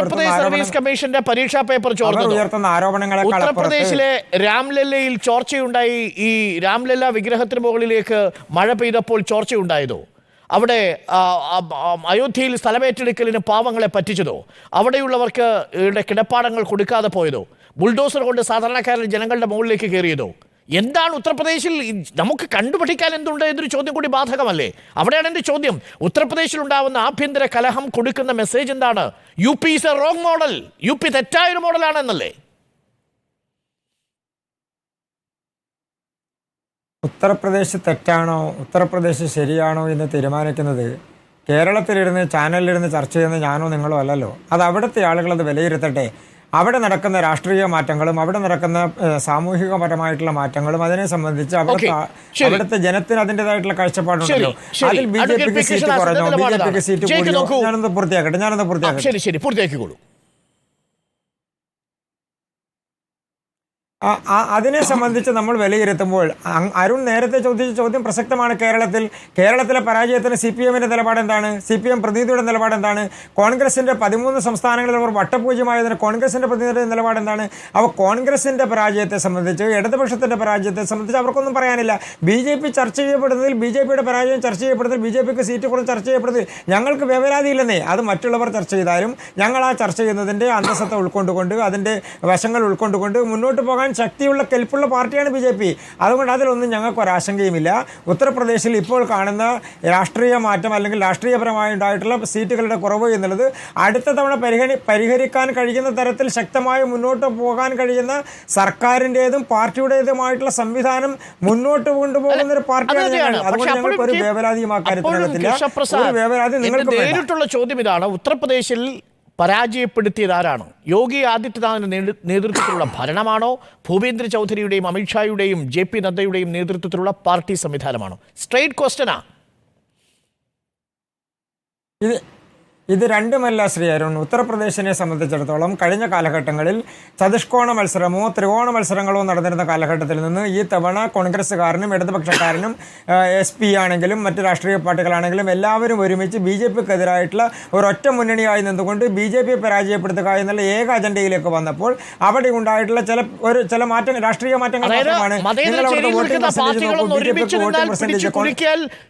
ഉലയുന്നതേ ഉള്ളൂ BJP, അത്രേ ഉള്ളൂ ഉൾബലം.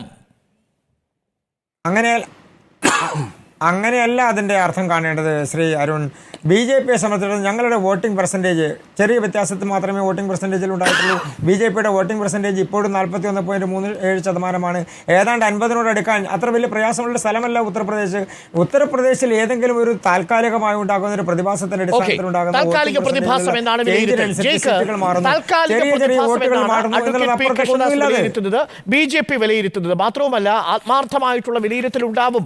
അതങ്ങനെ വേണമല്ലോ പാർട്ടി മുന്നോട്ട് കൊണ്ടുപോകാൻ. ഒരു കേഡർ പാർട്ടി എന്ന നിലയിലുള്ള വിലയിരുത്തലുകളാണ് പരാജയത്തിന് 30 ദിവസം തികയുന്നതിന് മുമ്പ് തന്നെ ഇത്തരമൊരു റിപ്പോർട്ട് ഉണ്ടാക്കുക, ആ റിപ്പോർട്ടിൽ സർക്കാരിന് വന്നിരിക്കുന്ന വീഴ്ചകൾ ചൂണ്ടിക്കാണിക്കുക. അതാണ് ഉത്തരവാദിത്വത്തോടുകൂടി കേഡർ പാർട്ടി ചെയ്യേണ്ടത്. അതല്ലാതെ ഏതെങ്കിലും തരത്തിൽ മുഖ്യമന്ത്രി പിണറായി വിജയനെ അനുകൂലിച്ചുകൊണ്ട് വെള്ളപൂശിക്കൊണ്ടുള്ള റിപ്പോർട്ട് സമർപ്പിക്കലല്ല എന്നതാണ് അദ്ദേഹം ഭംഗ്യന്തരേണ പറഞ്ഞു വയ്ക്കുന്നത്.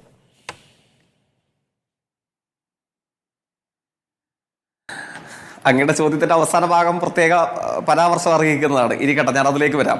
പക്ഷേ സ്വാഭാവികമായും അത്ഭുതമുളവാക്കുന്നതാണ് BJP പ്രതിനിധി ഈ ചർച്ചയിൽ അദ്ദേഹത്തിൻ്റെതായി ഉയർത്തിയ വാദമുഖങ്ങളെല്ലാം തന്നെ. ഞാൻ എല്ലാത്തിൻ്റെയും വിശദാംശങ്ങളിലേക്കൊന്നും പോകുന്നില്ല. എനിക്കൊന്ന് ആങ്കറിന്റെ ശ്രദ്ധയിലുണ്ടാകും. അല്പനിമിഷങ്ങൾക്ക് പുറകിൽ നമ്മളുടെ ദേശീയ ദിനപത്രങ്ങളിലൊന്നിന്റെ ഓൺലൈൻ പോർട്ടൽ ഏറെ ചെയ്ത വാർത്തകളിലൊന്ന് RSSന്റെ സർസംഘചാലക്, RSS ചീഫ് എന്നിവരൊക്കെ വിളിക്കാറുള്ള നമ്മളുടെ മോഹൻ ഭാഗവതിന്റെ ഒരു പ്രസ്താവനയെ സംബന്ധിച്ചതാണ്. വികാസ് ഭാരതി സമിതിയുടെ നേതൃത്വത്തിൽ നടത്തപ്പെട്ട ഗ്രാമതലവന്മാരുടെ സമ്മേളനത്തിൽ അർത്ഥകർമ്മമായിട്ടല്ല, അർത്ഥശങ്കകൾക്കിടയില്ലാത്തവണ്ണം പ്രത്യക്ഷമായി തന്നെ RSSന്റെ സർസംഘചാലകായിട്ടുള്ള മോഹൻ ഭാഗവത് ഇന്ന് 2 വാചകങ്ങൾ പറഞ്ഞിട്ടുണ്ട്. അതിനെ സംബന്ധിച്ച് BJP പ്രതികരണം എന്താണെന്ന് എനിക്കറിയാൻ കൗതുകവുമുണ്ട്. അദ്ദേഹത്തിന്റെ വാചക പ്രകാരമാണ്: നമ്മളുടെ നാട്ടിലെ ചില മനുഷ്യന്മാർക്ക് സൂപ്പർ ഹീറോ ആകാനാണ് ആഗ്രഹം. അതിനുശേഷം ചിലർക്ക് ഭഗവാനാകണം, മറ്റു ചിലർക്ക് മറ്റു വിശ്വരൂപങ്ങളുമാകണം. ഇതാണ് നമ്മുടെ നാട്ടിലെ ചില മനുഷ്യന്മാരുടെ ആഗ്രഹം എന്ന് പറഞ്ഞിട്ടുള്ളത് ഇപ്പോൾ സൂചിപ്പിച്ച കേരളത്തിന്റെ മുഖ്യമന്ത്രി പിണറായിയോ CPIMന്റെ പോളിറ്റ് ബ്യൂറോ ഒന്നും അല്ല, RSSന്റെ സർസംഘചാലകായിട്ടുള്ള മോഹൻ ഭാഗവതാണ്. ആരാണ് സ്വയം ഭഗവാനായി ഇവിടെ പ്രതിഷ്ഠിക്കാൻ ശ്രമിച്ചത്? ആരാണ് സ്വയം വിശ്വഗുരുവാകാൻ ഇന്ത്യൻ തെരഞ്ഞെടുപ്പ് രാഷ്ട്രീയത്തിന്റെ മുമ്പിൽ പ്രതിഷ്ഠാ കർമ്മം നടത്താൻ വേണ്ടി ശ്രമിച്ചത്? ആരാണ് അമാനുഷികനാണ് താനെന്ന പ്രതീതി നിർമ്മാണം നടത്താൻ മോഹിപ്പിക്കുന്ന അവകാശവാദങ്ങളും അത്തരം പ്രഖ്യാപനങ്ങളും നടത്തിക്കൊണ്ട് ശ്രമിച്ചത്? BJPയുടെ പ്രതിനിധി സമയമെടുത്ത് മറുപടി പറഞ്ഞാൽ മതി. ഞാൻ തൊട്ട് മുമ്പ് ഇന്ത്യൻ ദേശീയ മാധ്യമങ്ങളിൽ ഓൺലൈൻ പോർട്ടലിൽ വന്ന RSS ചീഫിന്റെ, RSS സർസംഘചാലകിന്റെ ഇന്ത്യൻ പ്രധാനമന്ത്രിയെ മുൻനിർത്തിയുള്ള നേർക്കുനേരെയുള്ള രാഷ്ട്രീയ വിമർശനം അങ്ങയുടെ ശ്രദ്ധയിലേക്ക് കൊണ്ടുവന്നു മാത്രമേ ഉള്ളൂ. പിന്നെ RSSന്റെ സർസംഘചാലക് ഈ തെരഞ്ഞെടുപ്പ് പരാജയത്തിന് മുമ്പിൽ സംഘപരിവാർ രാഷ്ട്രീയത്തിന്റെ ഇന്ത്യൻ പ്രചാരകനായി, ഇന്ത്യൻ വർഗീയതയുടെ മൊത്തക്കച്ചവടക്കാരനായി ഈ തെരഞ്ഞെടുപ്പിൽ മുന്നിൽ നിന്ന നമ്മുടെ പ്രധാനമന്ത്രിയെ സംബന്ധിച്ച് നടത്തിയ വിമർശനം ഇങ്ങനെ നിൽക്കുന്നു. അപ്പോഴാണ് BJPയുടെ UPയിലെ സംസ്ഥാന അധ്യക്ഷൻ, അവിടുത്തെ ഉപമുഖ്യമന്ത്രി, ഇവരൊക്കെ യോഗി ആദിത്യനാഥിന് നേർക്കുനേരെ നടത്തിയ വിമർശനങ്ങളെ സംബന്ധിച്ച് അദ്ദേഹം വെള്ള തേക്കാൻ വേണ്ടി ശ്രമിക്കുന്നത് ഈ ഘട്ടത്തിലാണ്. എന്നിട്ട് അദ്ദേഹം പറയുന്നു, എന്താണ് പറയുന്നത്? UP പല കാര്യങ്ങളിലും മാതൃകയാണ് എന്നുള്ളത്. ഏത് കാര്യങ്ങളിലാണ് മാതൃക? അങ്ങയുടെ നീതി ആയോഗ്, നമ്മുടെ യൂണിയൻ ഗവൺമെന്റിന്റെ ഇത്തരം കാര്യങ്ങളിലെ അവസാന വാക്കെന്ന് വേണമെങ്കിൽ വിശേഷിപ്പിക്കാൻ കഴിയുന്ന ഏജൻസിയാണല്ലോ നീതി ആയോഗ്. നീതി ആയോഗിന്റെ ഏത് കണക്കുകളിലാണ് UP ഇന്ത്യയിലെ കേരളത്തിലെ മനുഷ്യന്മാർക്ക് മാതൃകയായി നിൽക്കുന്നത്? വിദ്യാഭ്യാസത്തിന്റെ കാര്യത്തിലോ ഭക്ഷണത്തിന്റെ കാര്യത്തിലോ? ഞാൻ എല്ലാ വിശദാംശങ്ങളിലേക്കൊന്നും ഇപ്പൊ കടന്നു പോകുന്നില്ല. നമ്മളിവിടെ ഈ ചർച്ചയ്ക്കായി ഒത്തുചേരുന്നതിന് അല്പമണിക്കൂറുകൾക്ക് പുറകിൽ വെച്ചിട്ടാണ് 3 നേരം ഭക്ഷണം ലഭിക്കുന്ന, അവകാശ സ്വഭാവത്തോടു കൂടെ 3 നേരം ഭക്ഷണം കഴിച്ച് ജീവിക്കാനുള്ള ഇന്ത്യക്കാരുടെ സ്ഥിതിവിവര കണക്കിനെ സംബന്ധിച്ചൊരു കണക്ക്, ഒരു വാർത്ത, സ്റ്റാറ്റിസ്റ്റിക്സ് അല്പമണിക്കൂറുകൾക്ക് മുമ്പിലാണ് പ്രസിദ്ധീകരിക്കപ്പെട്ടത്. UPയുടെ സ്ഥാനം എത്രയാണ്? 41% പരമദരിദ്രന്മാരുള്ള, 3 നേരം ഭക്ഷണം എന്നത് ആലങ്കാരികമായ ഒരു സ്വപ്നം എന്നതുപോലെ സ്വീകരിക്കേണ്ട വരുന്ന കോടാനുകോടി വരുന്ന ജനതയുടെ ഒരു പ്രേത നാടാണ് UP എന്ന് പറയുന്നത്. പറയുന്നത്. വിദ്യാഭ്യാസത്തെ സംബന്ധിച്ചും തൊഴിലവസരത്തെ സംബന്ധിച്ചും ഒക്കെ നമ്മൾ എത്ര തവണ ചർച്ച ചെയ്തതാണ്. ഞാൻ സമയമെടുത്ത് വിശദീകരിക്കണം. ഇന്ന് നമ്മൾ അല്പമണിക്കൂറുകൾക്ക് പുറകിൽ UP-യിലെ ഗോണ്ടയിൽ വീണ്ടും ഒരു ട്രെയിൻ അപകടം ഉണ്ടായിരിക്കുന്നു. ഇപ്പോൾ ലഭ്യമാക്കപ്പെട്ടുള്ള ഏറ്റവും ഒടുവിലത്തെ വാർത്തകൾ പ്രകാരം 4-ലധികം വരുന്ന നിരപരാധികളായ മനുഷ്യന്മാർ കൊല്ലപ്പെട്ടിരിക്കുന്നു. എവിടെ പോയി കവച് സിസ്റ്റം? എവിടെ പോയി ദശലക്ഷക്കണക്കിന് രൂപയുടെ ഇന്ത്യൻ റെയിൽവേയിൽ നിങ്ങൾ അവതരിപ്പിച്ച പരിപാടികളൊക്കെ എവിടെ പോയി? അക്ഷരാർത്ഥത്തിൽ UP-യെ നിങ്ങൾ എന്താക്കി തീർത്തത്? ഞാൻ ഒറ്റ വാചകോടെ പറഞ്ഞ് ഞാനെന്റെ ഭാഗം അവസാനിപ്പിച്ചുകൊള്ളാം. എനിക്ക് തോന്നുന്നു 1-2 ദിവസങ്ങൾക്ക് പുറകിൽ ഇന്ത്യയിൽ തന്നെ ഇത്തരം മേഖലകളിൽ ഏറ്റവും കൂടുതൽ ശ്രദ്ധേയമായി നടന്ന മാധ്യമ പ്രവർത്തനം നടത്തിയിട്ടുള്ള ആളാണ് വെങ്കടേഷ് രാമകൃഷ്ണൻ. അദ്ദേഹം UP-യിൽ ഉണ്ടായ ഒരു അനുഭവം അല്പമണിക്കൂറുകൾക്ക് മുമ്പ് ഒരു അഭിമുഖത്തിൽ വിശദീകരിക്കുകയുണ്ടായി. എന്തായിരുന്നു അഭിമുഖം? ഈ പറയുന്നത് പോലെ കല്യാൺ സിംഗിന്റെയും ബാബറി ധംസനാനന്തരമുള്ള കാര്യങ്ങളിൽ LK അദ്വാനി ഈ UP സന്ദർശിക്കുകയാണ്. അപ്പോൾ അയോധ്യയിലെ 2.77 ഏക്കർ സ്ഥലമാണ് അന്ന് കല്യാൺ സിംഗിന്റെ ഗവൺമെന്റ് ഏറ്റെടുത്തത്. ബ്യൂട്ടിഫിക്കേഷൻ ഓഫ് അയോധ്യ അതായിരുന്നു UP-യിൽ അന്ന് ഇവർ കൊട്ടിക്കോഷിച്ച് നടപ്പിലാക്കിയ പദ്ധതിയുടെ പേര്. ബ്യൂട്ടിഫിക്കേഷൻ ഓഫ് അയോധ്യയുടെ പേരിൽ ആ സമയത്ത് അയോധ്യ രാമക്ഷേത്രം ഇന്നിരിക്കുന്ന മണ്ണിൽ നിന്ന് അല്പദൂരം മാറിയുള്ള ഈ ക്ഷേത്രത്തിന് ചുറ്റുമുള്ള 2.25 ഏക്കറാണ് ഏറ്റെടുത്തിരുന്നത്. സാക്ഷി ഗോപാൽ മന്ദിർ ഇവർ തകർത്ത് കളഞ്ഞു അയോധ്യയെ സൗന്ദര്യവൽക്കരിക്കാൻ. സാക്ഷി ഗോപാൽ മന്ദിർ എന്ന് പറയുന്നത് ലക്ഷ്മണ ഭഗവാന്റെ മന്ദിരമാണ്. ലക്ഷ്മണനെ കണ്ടു തൊഴുതിട്ടാണ് സാധാരണഗതിയിൽ ഹിന്ദുമത വിശ്വാസികളായ ഭക്തന്മാർ ശ്രീരാമനെ കാണുവാൻ രാംലല്ലയിലേക്ക് പോയിക്കൊണ്ടിരുന്നത്. അയോധ്യയുടെ സൗന്ദര്യവൽക്കരണത്തിന്റെ പേരിൽ ഒരു മനുഷ്യന്റെയും അനുവാദവും അവകാശവും ഇല്ലാതെ ലക്ഷ്മണ ഭഗവാന്റെ കുടീരമെന്ന് അറിയപ്പെടുന്ന സാക്ഷി ഗോപാൽ മന്ദിരം തകർത്തെറിയപ്പെട്ടു. പിന്നീട് അത് സന്ദർശിക്കാൻ വന്ന LK അദ്വാനിയോട് ആ സമയത്ത് രാംകൃപാൽ ദാസ് ചോദിച്ചിരുന്നു അത്രേ. പിന്നീട് സംശയകരമായ സാഹചര്യത്തിൽ കൊല്ലപ്പെട്ട രാംകൃപാൽ ദാസ് ചോദിച്ചു അത്രേ, നിങ്ങൾ എന്തുതരം തെമ്മാടിത്തമാണ് നിങ്ങൾ കാണിച്ചിട്ടുള്ളത്? ഇനി നിങ്ങൾ ശ്രീരാമനെ കാണാൻ പോയാൽ ആരാണ് നിങ്ങൾക്ക് വേണ്ടി സാക്ഷി പറയുക എന്ന് അദ്ദേഹം ചോദിച്ചിരുന്നു അത്രേ. UP-യിൽ നിങ്ങൾ എന്തു ചെയ്തു എന്നതിന്റെ ഒരു പ്രതീകമാണ്, ഒരു പരിച്ഛേദമാണ് ഇവിടെ സൂചിപ്പിച്ച അനുഭവം എന്ന് പറയുന്നത്. നിങ്ങൾ അവിടുത്തെ ജനങ്ങൾക്ക് വിദ്യാഭ്യാസം കൊടുക്കാൻ, അവരുടെ പട്ടിണി അകറ്റാൻ, അവർക്ക് തൊഴിൽ കൊടുക്കാൻ, അവർക്ക് വീട് നൽകുവാൻ, അവർക്ക് ചവിട്ടി നിൽക്കാൻ മണ്ണും കണ്ണുയർത്തി നോക്കുവാൻ ആകാശവും കൊടുക്കാൻ ഒന്നും നിങ്ങൾ തയ്യാറായിട്ടില്ല. ജീവിതത്തിന്റെ എല്ലാ ഘട്ടങ്ങളിലും രാഷ്ട്രീയ പ്രവർത്തനത്തിന്റെ ഭാഗമായി നിങ്ങൾ അവർക്ക് നൽകിയിട്ടുള്ളത് മസ്ജിദ് ഓർ മന്ദിർ എന്നതിന്റെ പേരിൽ തർക്കമഴിച്ചു വിടുകയും നിരപരാധികളായ ലക്ഷക്കണക്കിന് വരുന്ന മനുഷ്യന്മാരുടെ ഹൃദയരക്തം വീഴ്ത്തി വർഗീയ രാഷ്ട്രീയത്തെ വളർത്തുകയും മാത്രമാണ് നിങ്ങൾ UP വഴി ഇന്ത്യക്ക് സംഭാവന ചെയ്തിട്ടുള്ളത്. ഇപ്പൊ സംഭവിച്ചുകൊണ്ടിരിക്കുന്നത് നിസ്വരായ ജനങ്ങൾ, അവർ നിരക്ഷരരായിരിക്കാം, അക്കാഡമിക് യോഗ്യത ഇല്ലായിരിക്കാം, പക്ഷെ അവരുടെ ജീവിതാനുഭവം കൊണ്ട് തിരിച്ചറിയുകയാണ് മസ്ജിദിന്റെയും മന്ത്രിന്റെയും മറവിൽ നിങ്ങൾക്കുണ്ടായിരുന്ന ലക്ഷ്യം എന്ന് പറയുന്നത് ജനജീവിതത്തെ തകർത്ത് നിങ്ങൾക്ക് അഭിമിതമായ വർഗീയ രാഷ്ട്രീയം ഉയർത്തിപ്പിടിക്കുക മാത്രമാണ് എന്നുള്ളതാണ്.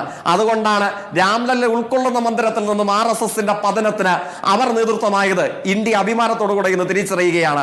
ആ പതനം കൂടുതൽ വർദ്ധിക്കാനേ പോകുന്നുള്ളൂ. RSS സർസംഘചാലക് ഇന്ന് ഇന്ത്യൻ പ്രധാനമന്ത്രിക്ക് നേരെ ആഞ്ഞടിച്ച അതേ പദപ്രയോഗം കൂടുതൽ രൂക്ഷമാകാൻ വേണ്ടി മാത്രമേ പോകുന്നുള്ളൂ. നിങ്ങൾ ഇതൊക്കെ തിരിച്ചറിഞ്ഞാൽ, അതിപ്പോ ആഗ്രഹിക്കാനേ കഴിയും, അതിനുവേണ്ടി വാശി പിടിക്കാൻ കഴിയില്ല. നിങ്ങൾ ഇതൊക്കെ തിരിച്ചറിഞ്ഞാൽ താൽക്കാലികമായി നിങ്ങൾക്ക് നല്ലതാണ് എന്ന് മാത്രമാണ് ഈ അവസരത്തിൽ പറയാനുള്ളത്. അതിനപ്പുറം മറ്റൊന്നുമില്ല. കൃഷ്ണപ്രസാദ്, വികാസ് ഭാരതിയുടെ ഒരു പരിപാടിയിലാണ് ഇന്ന് മോഹൻ ഭഗവത് ഈ വാചകം പറഞ്ഞിരിക്കുന്നത്. ജയ്ക്ക് സൂചിപ്പിച്ച വാചകം അല്പസമയം മുമ്പ് അത് വിവിധ സൈറ്റുകളിൽ അപ്ലോഡ് ചെയ്തിട്ടുണ്ട്.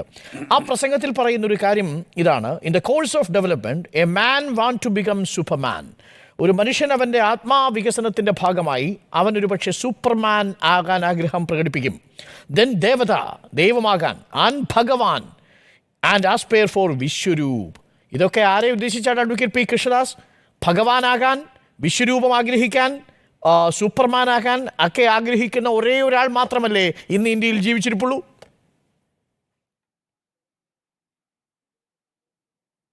അരുൺ, ബഹുമാനപ്പെട്ട ഇടതുപക്ഷത്തിൻ്റെ പ്രതിനിധി RSSന്റെ ആദരണീയനായിട്ടുള്ള സർസംഘചാലകനെ കുറിച്ച് ഇത്രയധികം വാചാലനാവുകയും അദ്ദേഹം BJPയുടെ ഭരണ സംവിധാനത്തെക്കുറിച്ച് പറയുകയൊക്കെ ചെയ്യുമ്പോൾ എനിക്ക് അത്ഭുതം തോന്നുകയാണ്. ഇതേ നാവുകൾ കൊണ്ട് കഴിഞ്ഞ ദിവസങ്ങളിൽ എന്തൊക്കെയാണ് ഇവരെല്ലാം പറഞ്ഞിരുന്നത്? RSSനെ കുറിച്ചും RSSന്റെ സർസംഘചാലകനെ കുറിച്ചും RSSന്റെ നടപടികളെ കുറിച്ചൊക്കെ. ഇപ്പൊ എത്ര പെട്ടെന്ന് ഇവരുടെ നിലപാടുകൾ മാറുന്നു. എന്താ അദ്ദേഹം സൂചിപ്പിച്ചിട്ടുള്ളത്? ഒരു മനുഷ്യൻ വികാസത്തെ നിങ്ങളുടെ അല്ല അഭിപ്രായ വ്യത്യാസം നേതാവിനെതിരെ പറഞ്ഞ സ്റ്റേറ്റ്മെന്റ് ആയിട്ടാണ് CPM അതിനെ കാണുന്നത്. അല്ല ഞാനൊന്ന് പറഞ്ഞോട്ടെ. ഞാൻ പറയാന്ന് അനർഗളം ഞാനൊരു പ്രസംഗം കേട്ടതല്ലേ, ഇനി ഞാനൊന്ന് കുറച്ച് പറഞ്ഞോട്ടെ.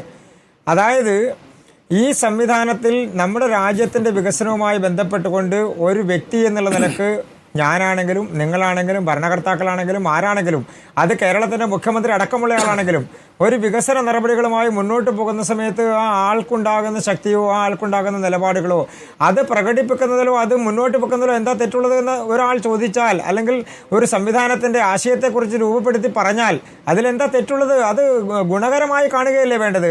അതിനെ എങ്ങനെയാണ് തെറ്റായി കാണാൻ വേണ്ടി കഴിയുക? പിന്നെ ഉത്തർപ്രദേശിൻ്റെ വികസനത്തെ സംബന്ധിച്ച് അതിൻ്റെ പോരായ്മകളെ സംബന്ധിച്ച് ചൂണ്ടിക്കാണിക്കുമ്പോൾ നൂറ്റാണ്ടിലധിക കാലം 2 സംസ്ഥാനങ്ങൾ കയ്യിൽ വെച്ച് ത്രിപുരയിലും ബംഗാളിലുമെല്ലാം നടത്തിയിട്ടുള്ള വികസനത്തിന്റെ പതനം എത്രയാണെന്നുള്ളത് നമ്മൾ രാജ്യം കണ്ടതല്ലേ. എന്തായിരുന്നു ആ പ്രസ്ഥാനങ്ങൾക്ക് അവിടെ സംഭവിച്ചത്? നൂറ്റാണ്ട് കഴിഞ്ഞപ്പോൾ ഏത് നിലപാടാണ് ആ സംസ്ഥാനത്ത് ജനങ്ങൾ സ്വീകരിച്ചത്? ഇപ്പൊ ഇന്ന് കേരളത്തിൽ നമ്മളിരുന്ന് ചർച്ച ചെയ്യുന്നതിന് എത്രയോ മണിക്കൂറുകൾക്ക് മുൻപാണ് തിരുവനന്തപുരത്ത് ഒരു മനുഷ്യൻ ഓട വൃത്തിയാക്കാൻ ഇറങ്ങിയതിന്റെ പേരിൽ മരണപ്പെടുന്ന സാഹചര്യം ഉണ്ടായത്. ആ സംസ്ഥാനത്തെ മറ്റ് സംസ്ഥാനത്തെ കുറിച്ചിട്ട് സ്വച്ഛ ഭാരതിനെ കുറിച്ചുള്ള ക്യാമ്പയിൻ നടത്തി റെയിൽവേയുടെ പരസ്യം വെച്ചിരിക്കുന്നത് ആരാ? എവിടെയാ ജോയ് മുങ്ങി മരിച്ചത്? ആരുടെ അധീനതയിൽ? ആരുടെ തൊഴിലാളിയായിരുന്നു ജോയ്?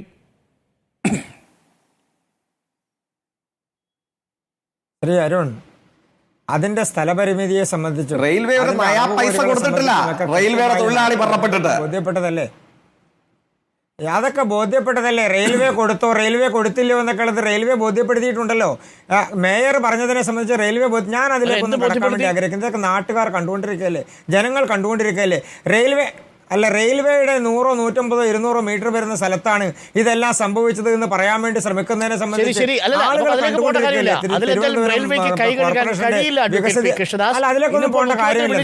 അതിലേക്കൊന്നും പോകേണ്ട കാര്യമില്ല. സംബന്ധിച്ചിട്ടുണ്ടെന്നാണ് ഞാൻ മനസ്സിലാക്കുന്നത്. റെയിൽവേയുടെ സ്ഥലം വൃത്തിയാക്കും. ഇത് നേരത്തെ ചെയ്തിരുന്നെങ്കിൽ ഈ ജോയിക്ക് മരണം സംഭവിക്കില്ലായിരുന്നു. പക്ഷം ജോയിക്ക് രക്ഷപ്പെടാനുള്ള സംവിധാനത്തോടു കൂടി ആ മാലിന്യത്തിലേക്ക് ഇറക്കിയിരുന്നെങ്കിൽ പോലും ജോയി രക്ഷപ്പെടുമായിരുന്നു. അതൊന്നും റെയിൽവേ ചെയ്തില്ല. കരാർ കൊടുത്തത് റെയിൽവേ, ഈ ജീവനക്കാരനെ നിയോഗിച്ചത് റെയിൽവേ, ക്ലീൻ ആക്കിയത് റെയിൽവേയുടെ സ്ഥലം. അക്കാര്യത്തിലൊന്നും ഒരു തർക്കവുമില്ല. നമുക്കിനി അതിനകത്തൊരു ചർച്ചയുടെ ആവശ്യമില്ല. ഡോക്ടർ ഫസൽ ഗഫൂർ, രാഷ്ട്രീയ നിരീക്ഷകൻ കൂടി നമുക്കൊപ്പം ഉണ്ട്. ഞാൻ ജ്യോതിയിലേക്ക് കൂടി മടങ്ങിയെത്താം. ജ്യോതി, ഒരു നിമിഷം. അതിന് മുമ്പ് ഡോക്ടർ ഫസൽ ഗഫൂർ, അല്പം വൈകി അങ്ങയിലേക്ക് എത്താനെങ്കിലും നിലവിൽ ഉത്തർപ്രദേശിൽ ആഭ്യന്തര കലഹം മൂർച്ഛിക്കുന്നു എന്ന തരത്തിലുള്ള പ്രതികരണങ്ങൾ വന്നുകൊണ്ടിരിക്കുന്നു. ഒരു ഭാഗത്ത് യോഗി ആദിത്യനാഥ് നിൽക്കുന്നു. യോഗി ആദിത്യനാഥ് രജപുത്ര പരിവേഷമാണ്. മറുഭാഗത്ത് OBC ദളിത് വിഭാഗങ്ങളെല്ലാം മറു ക്യാമ്പിൽ ചേക്കേറിയിരിക്കുന്നു. അതിൽ ശക്തമായ പ്രതികരണങ്ങൾ ഇപ്പോൾ വരുന്നത് ഡെപ്യൂട്ടി മുഖ്യമന്ത്രിയായ കേശവ് പ്രസാദ് മൗര്യയുടെയും ഒപ്പം ഭൂപേന്ദ്ര ചൗധരി BJP സംസ്ഥാന അധ്യക്ഷന്റെയും ഭാഗത്തു നിന്നാണ്. BJPയുടെ കേന്ദ്ര നേതൃത്വം ഈ ഭൂപേന്ദ്ര ചൗധരിക്കും കേശവ് പ്രസാദ് മൗര്യയ്ക്കും ഒപ്പമാണെന്ന് നമ്മൾ മനസ്സിലാക്കുന്നു. ഉത്തർപ്രദേശിൽ സംഭവിക്കുന്നത് എന്താണ്? താമസിയാതെ ഒരു ഭരണ നേതൃത്വ മാറ്റം ഉണ്ടാകാൻ സാധ്യതയുണ്ടോ? ഇതിലെ വലിയ പ്രശ്നം എന്താണെന്ന് വെച്ചാൽ BJP Mandal commission card play ചെയ്തല്ലോ. മണ്ഡൽ പാർട്ടികൾ RJD, അതേമാതിരി തന്നെ സമാജ്വാദിയൊക്കെ പ്ലേ ചെയ്ത മണ്ഡൽ കാർഡ് അവരും എടുത്ത് പ്രയോഗിച്ചു. ആ മണ്ഡൽ കാർഡ് എന്താണെന്ന് വെച്ചിട്ടുണ്ടെങ്കിൽ ജാതിയുടെ പേരിൽ പാർട്ടി ജനങ്ങളെ തിരിച്ചുകൊണ്ട് പാർട്ടികൾ ഉണ്ടാക്കുക. ഞാൻ ഇതിന് ഏറ്റവും നല്ല ഉദാഹരണം പറഞ്ഞുതരാം. ഇപ്പം തന്നെ അവിടെ ഒരു വലിയ ഭാരതീയ ജനതാ പാർട്ടിക്ക് ഒറ്റയ്ക്ക് ഭൂരിപക്ഷം കിട്ടുമെന്ന് വിചാരിച്ച സ്ഥലത്ത് അവർ ജാട്ടിനെ പിടിച്ചു, RLD, അനുപ്രിയ പട്ടേലിനെ പിടിച്ചു, കുർമി, അതേമാതിരി തന്നെ മറ്റേ OBC ആണ് നമ്മുടെ മൗര്യ, അതേമാതിരി ദളിത് വിഭാഗങ്ങളെ പിടിക്കുന്നു. അതെല്ലാം പിടിക്കുകയും ചെയ്തിട്ട് അതോടൊപ്പം തന്നെ രാജ്പുട്ട് മുഖ്യമന്ത്രി, ആ രാജ്പുട്ട് മുഖ്യമന്ത്രിയാണ് ഈ സവർണ ചിന്തയുടെ ഏറ്റവും മുകളിൽ ഇരിക്കുന്ന ആളാണ്. ചെറുപ്പകാലം തൊട്ടെ മാത്രമല്ല അദ്ദേഹത്തിന് ഭാരതീയ ജനതാ പാർട്ടിയായിട്ട് വലിയ ബന്ധമൊന്നുമില്ല. ഗോരഖ്പൂറിലെ MP ആയിരുന്ന കാലഘട്ടത്തിൽ തന്നെ ഹിന്ദു വാഹിനിയുമായിട്ട് നടന്നിരുന്ന ഒരാളാണ്.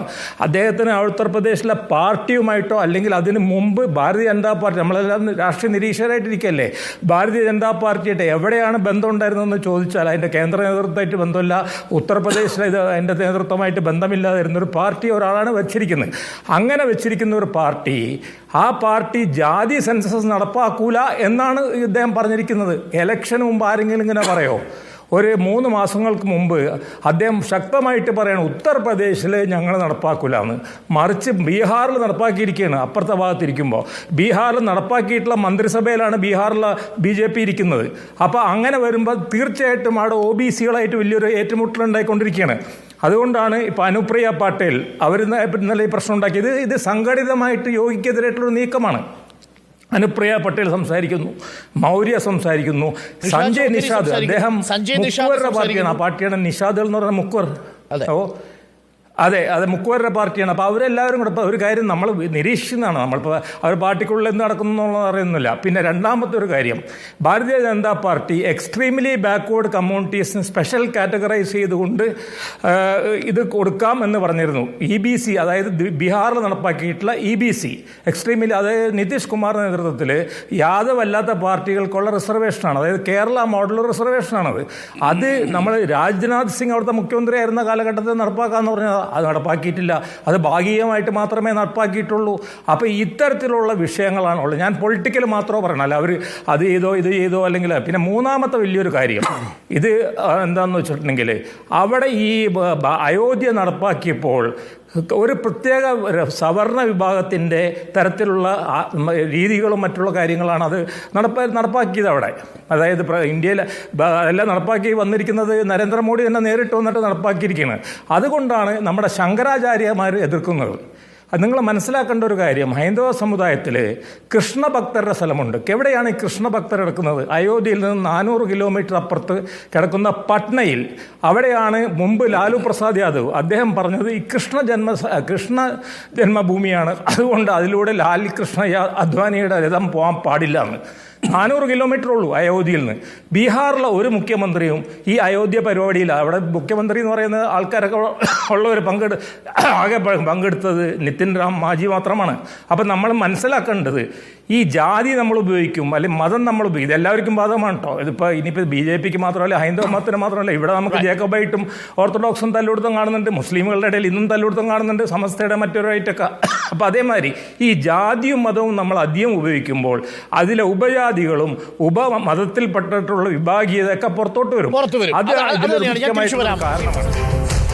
ഉത്തർപ്രദേശിൽ തെരഞ്ഞെടുപ്പ് ഫലത്തിനു ശേഷം തമ്മിലടി തുടങ്ങിയോ എന്നാണ് പരിശോധിക്കുന്നത്. കോൺഗ്രസ് പ്രതിനിധി ജ്യോതികുമാർ ചമക്കാല, CPM പ്രതിനിധി JC തോമസ്, BJP പ്രതിനിധി അഡ്വക്കേറ്റ് P കൃഷ്ണദാസ്, രാഷ്ട്രീയ നിരീക്ഷകൻ ഡോക്ടർ ഫസൽ ഗഫൂർ എന്നിവരാണ് നമുക്കൊപ്പമുള്ളത്. ജ്യോതികുമാർ ചമക്കാല, നേരത്തെ P കൃഷ്ണദാസ് പറഞ്ഞത് നോക്കൂ, കോൺഗ്രസിന്റെ ഫലം 13 സംസ്ഥാനങ്ങളിൽ അവർക്ക് എന്താ പറയാനുള്ളത്? ഇതൊരു താൽക്കാലിക പ്രതിഭാസമാണ്. ഒരു കേഡർ പാർട്ടി ഇങ്ങനെയാണ് ആത്മാർത്ഥമായി വിലയിരുത്തുന്നത്.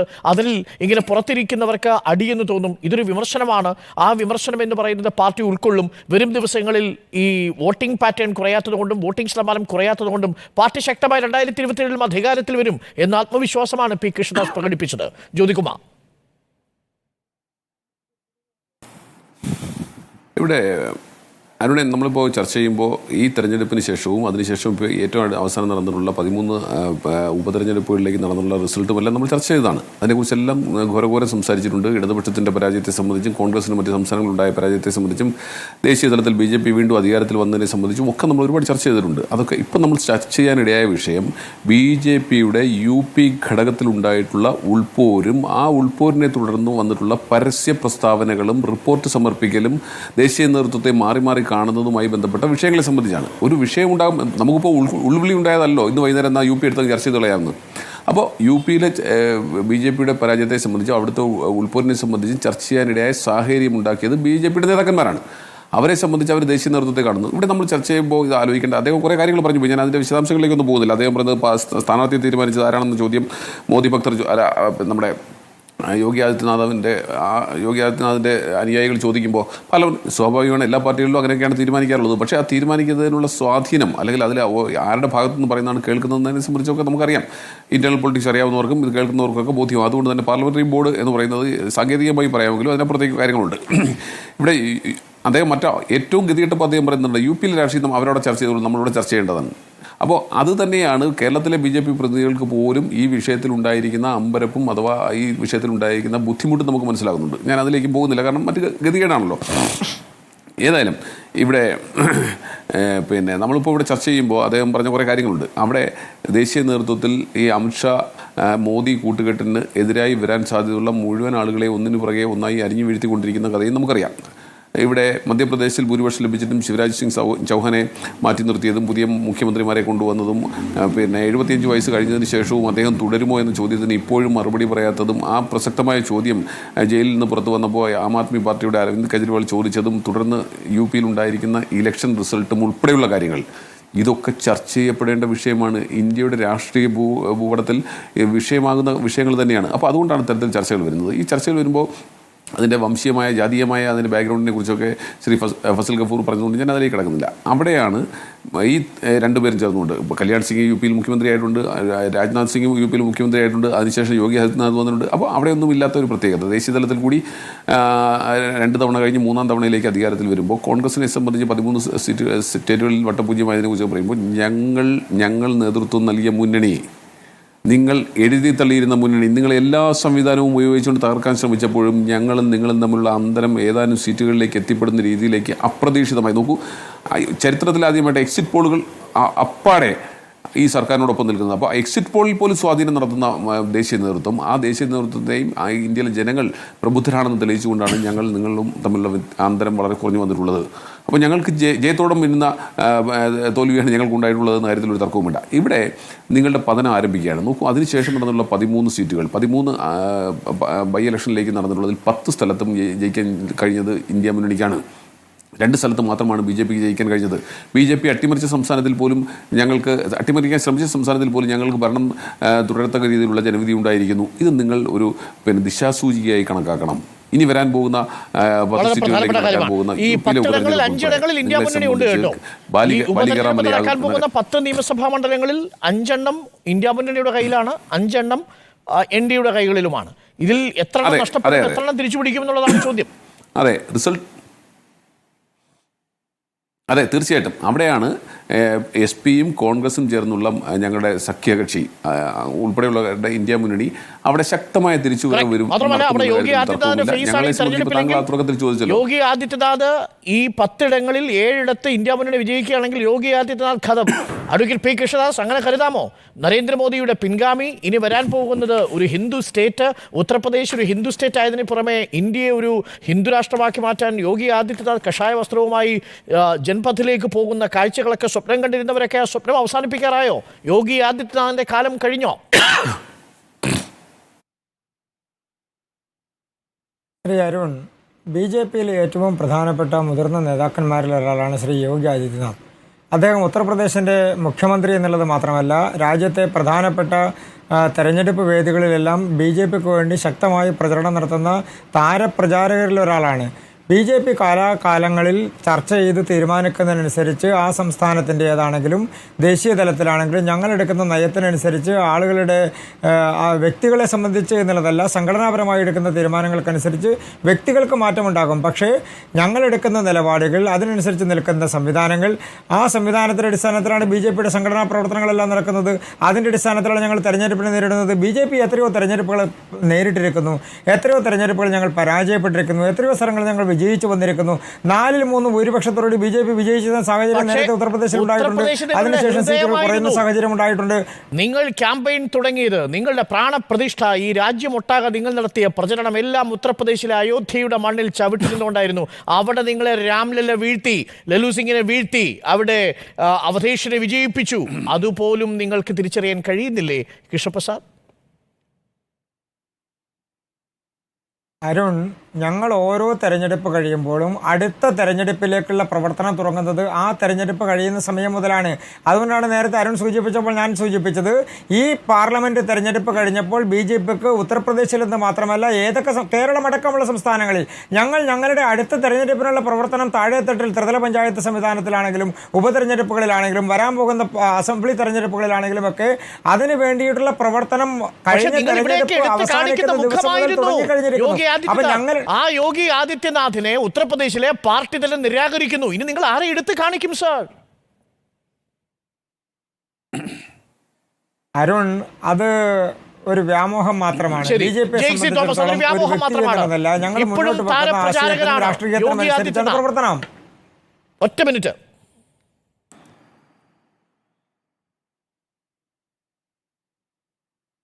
ഇല്ല, ഈ താരപ്രചരണത്തെ സംബന്ധിച്ച് സത്യസന്ധമായ RSSന്റെ സർസംഘചാലകെങ്കിലും അംഗീകരിക്കുമോ എന്നുള്ളത് അങ്ങ് BJPയുടെ പ്രതിനിധി എന്ന നിലയിൽ അങ്ങ് ചൂണ്ടിക്കാണിച്ചാൽ കൊള്ളാമെന്ന് എനിക്ക് ആഗ്രഹമുണ്ട്.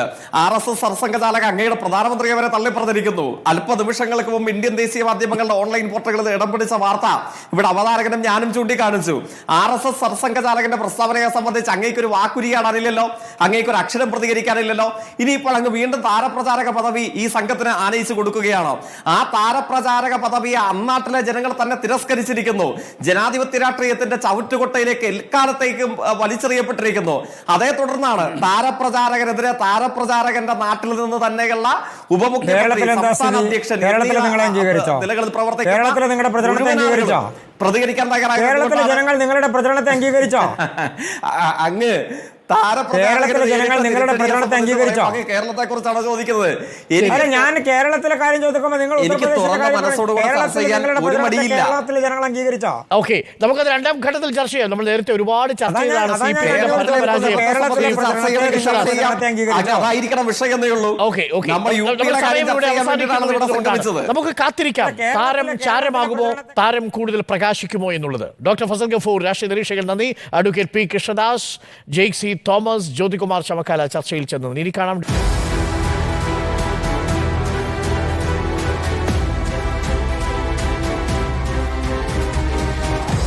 Debate with Arun Kumar.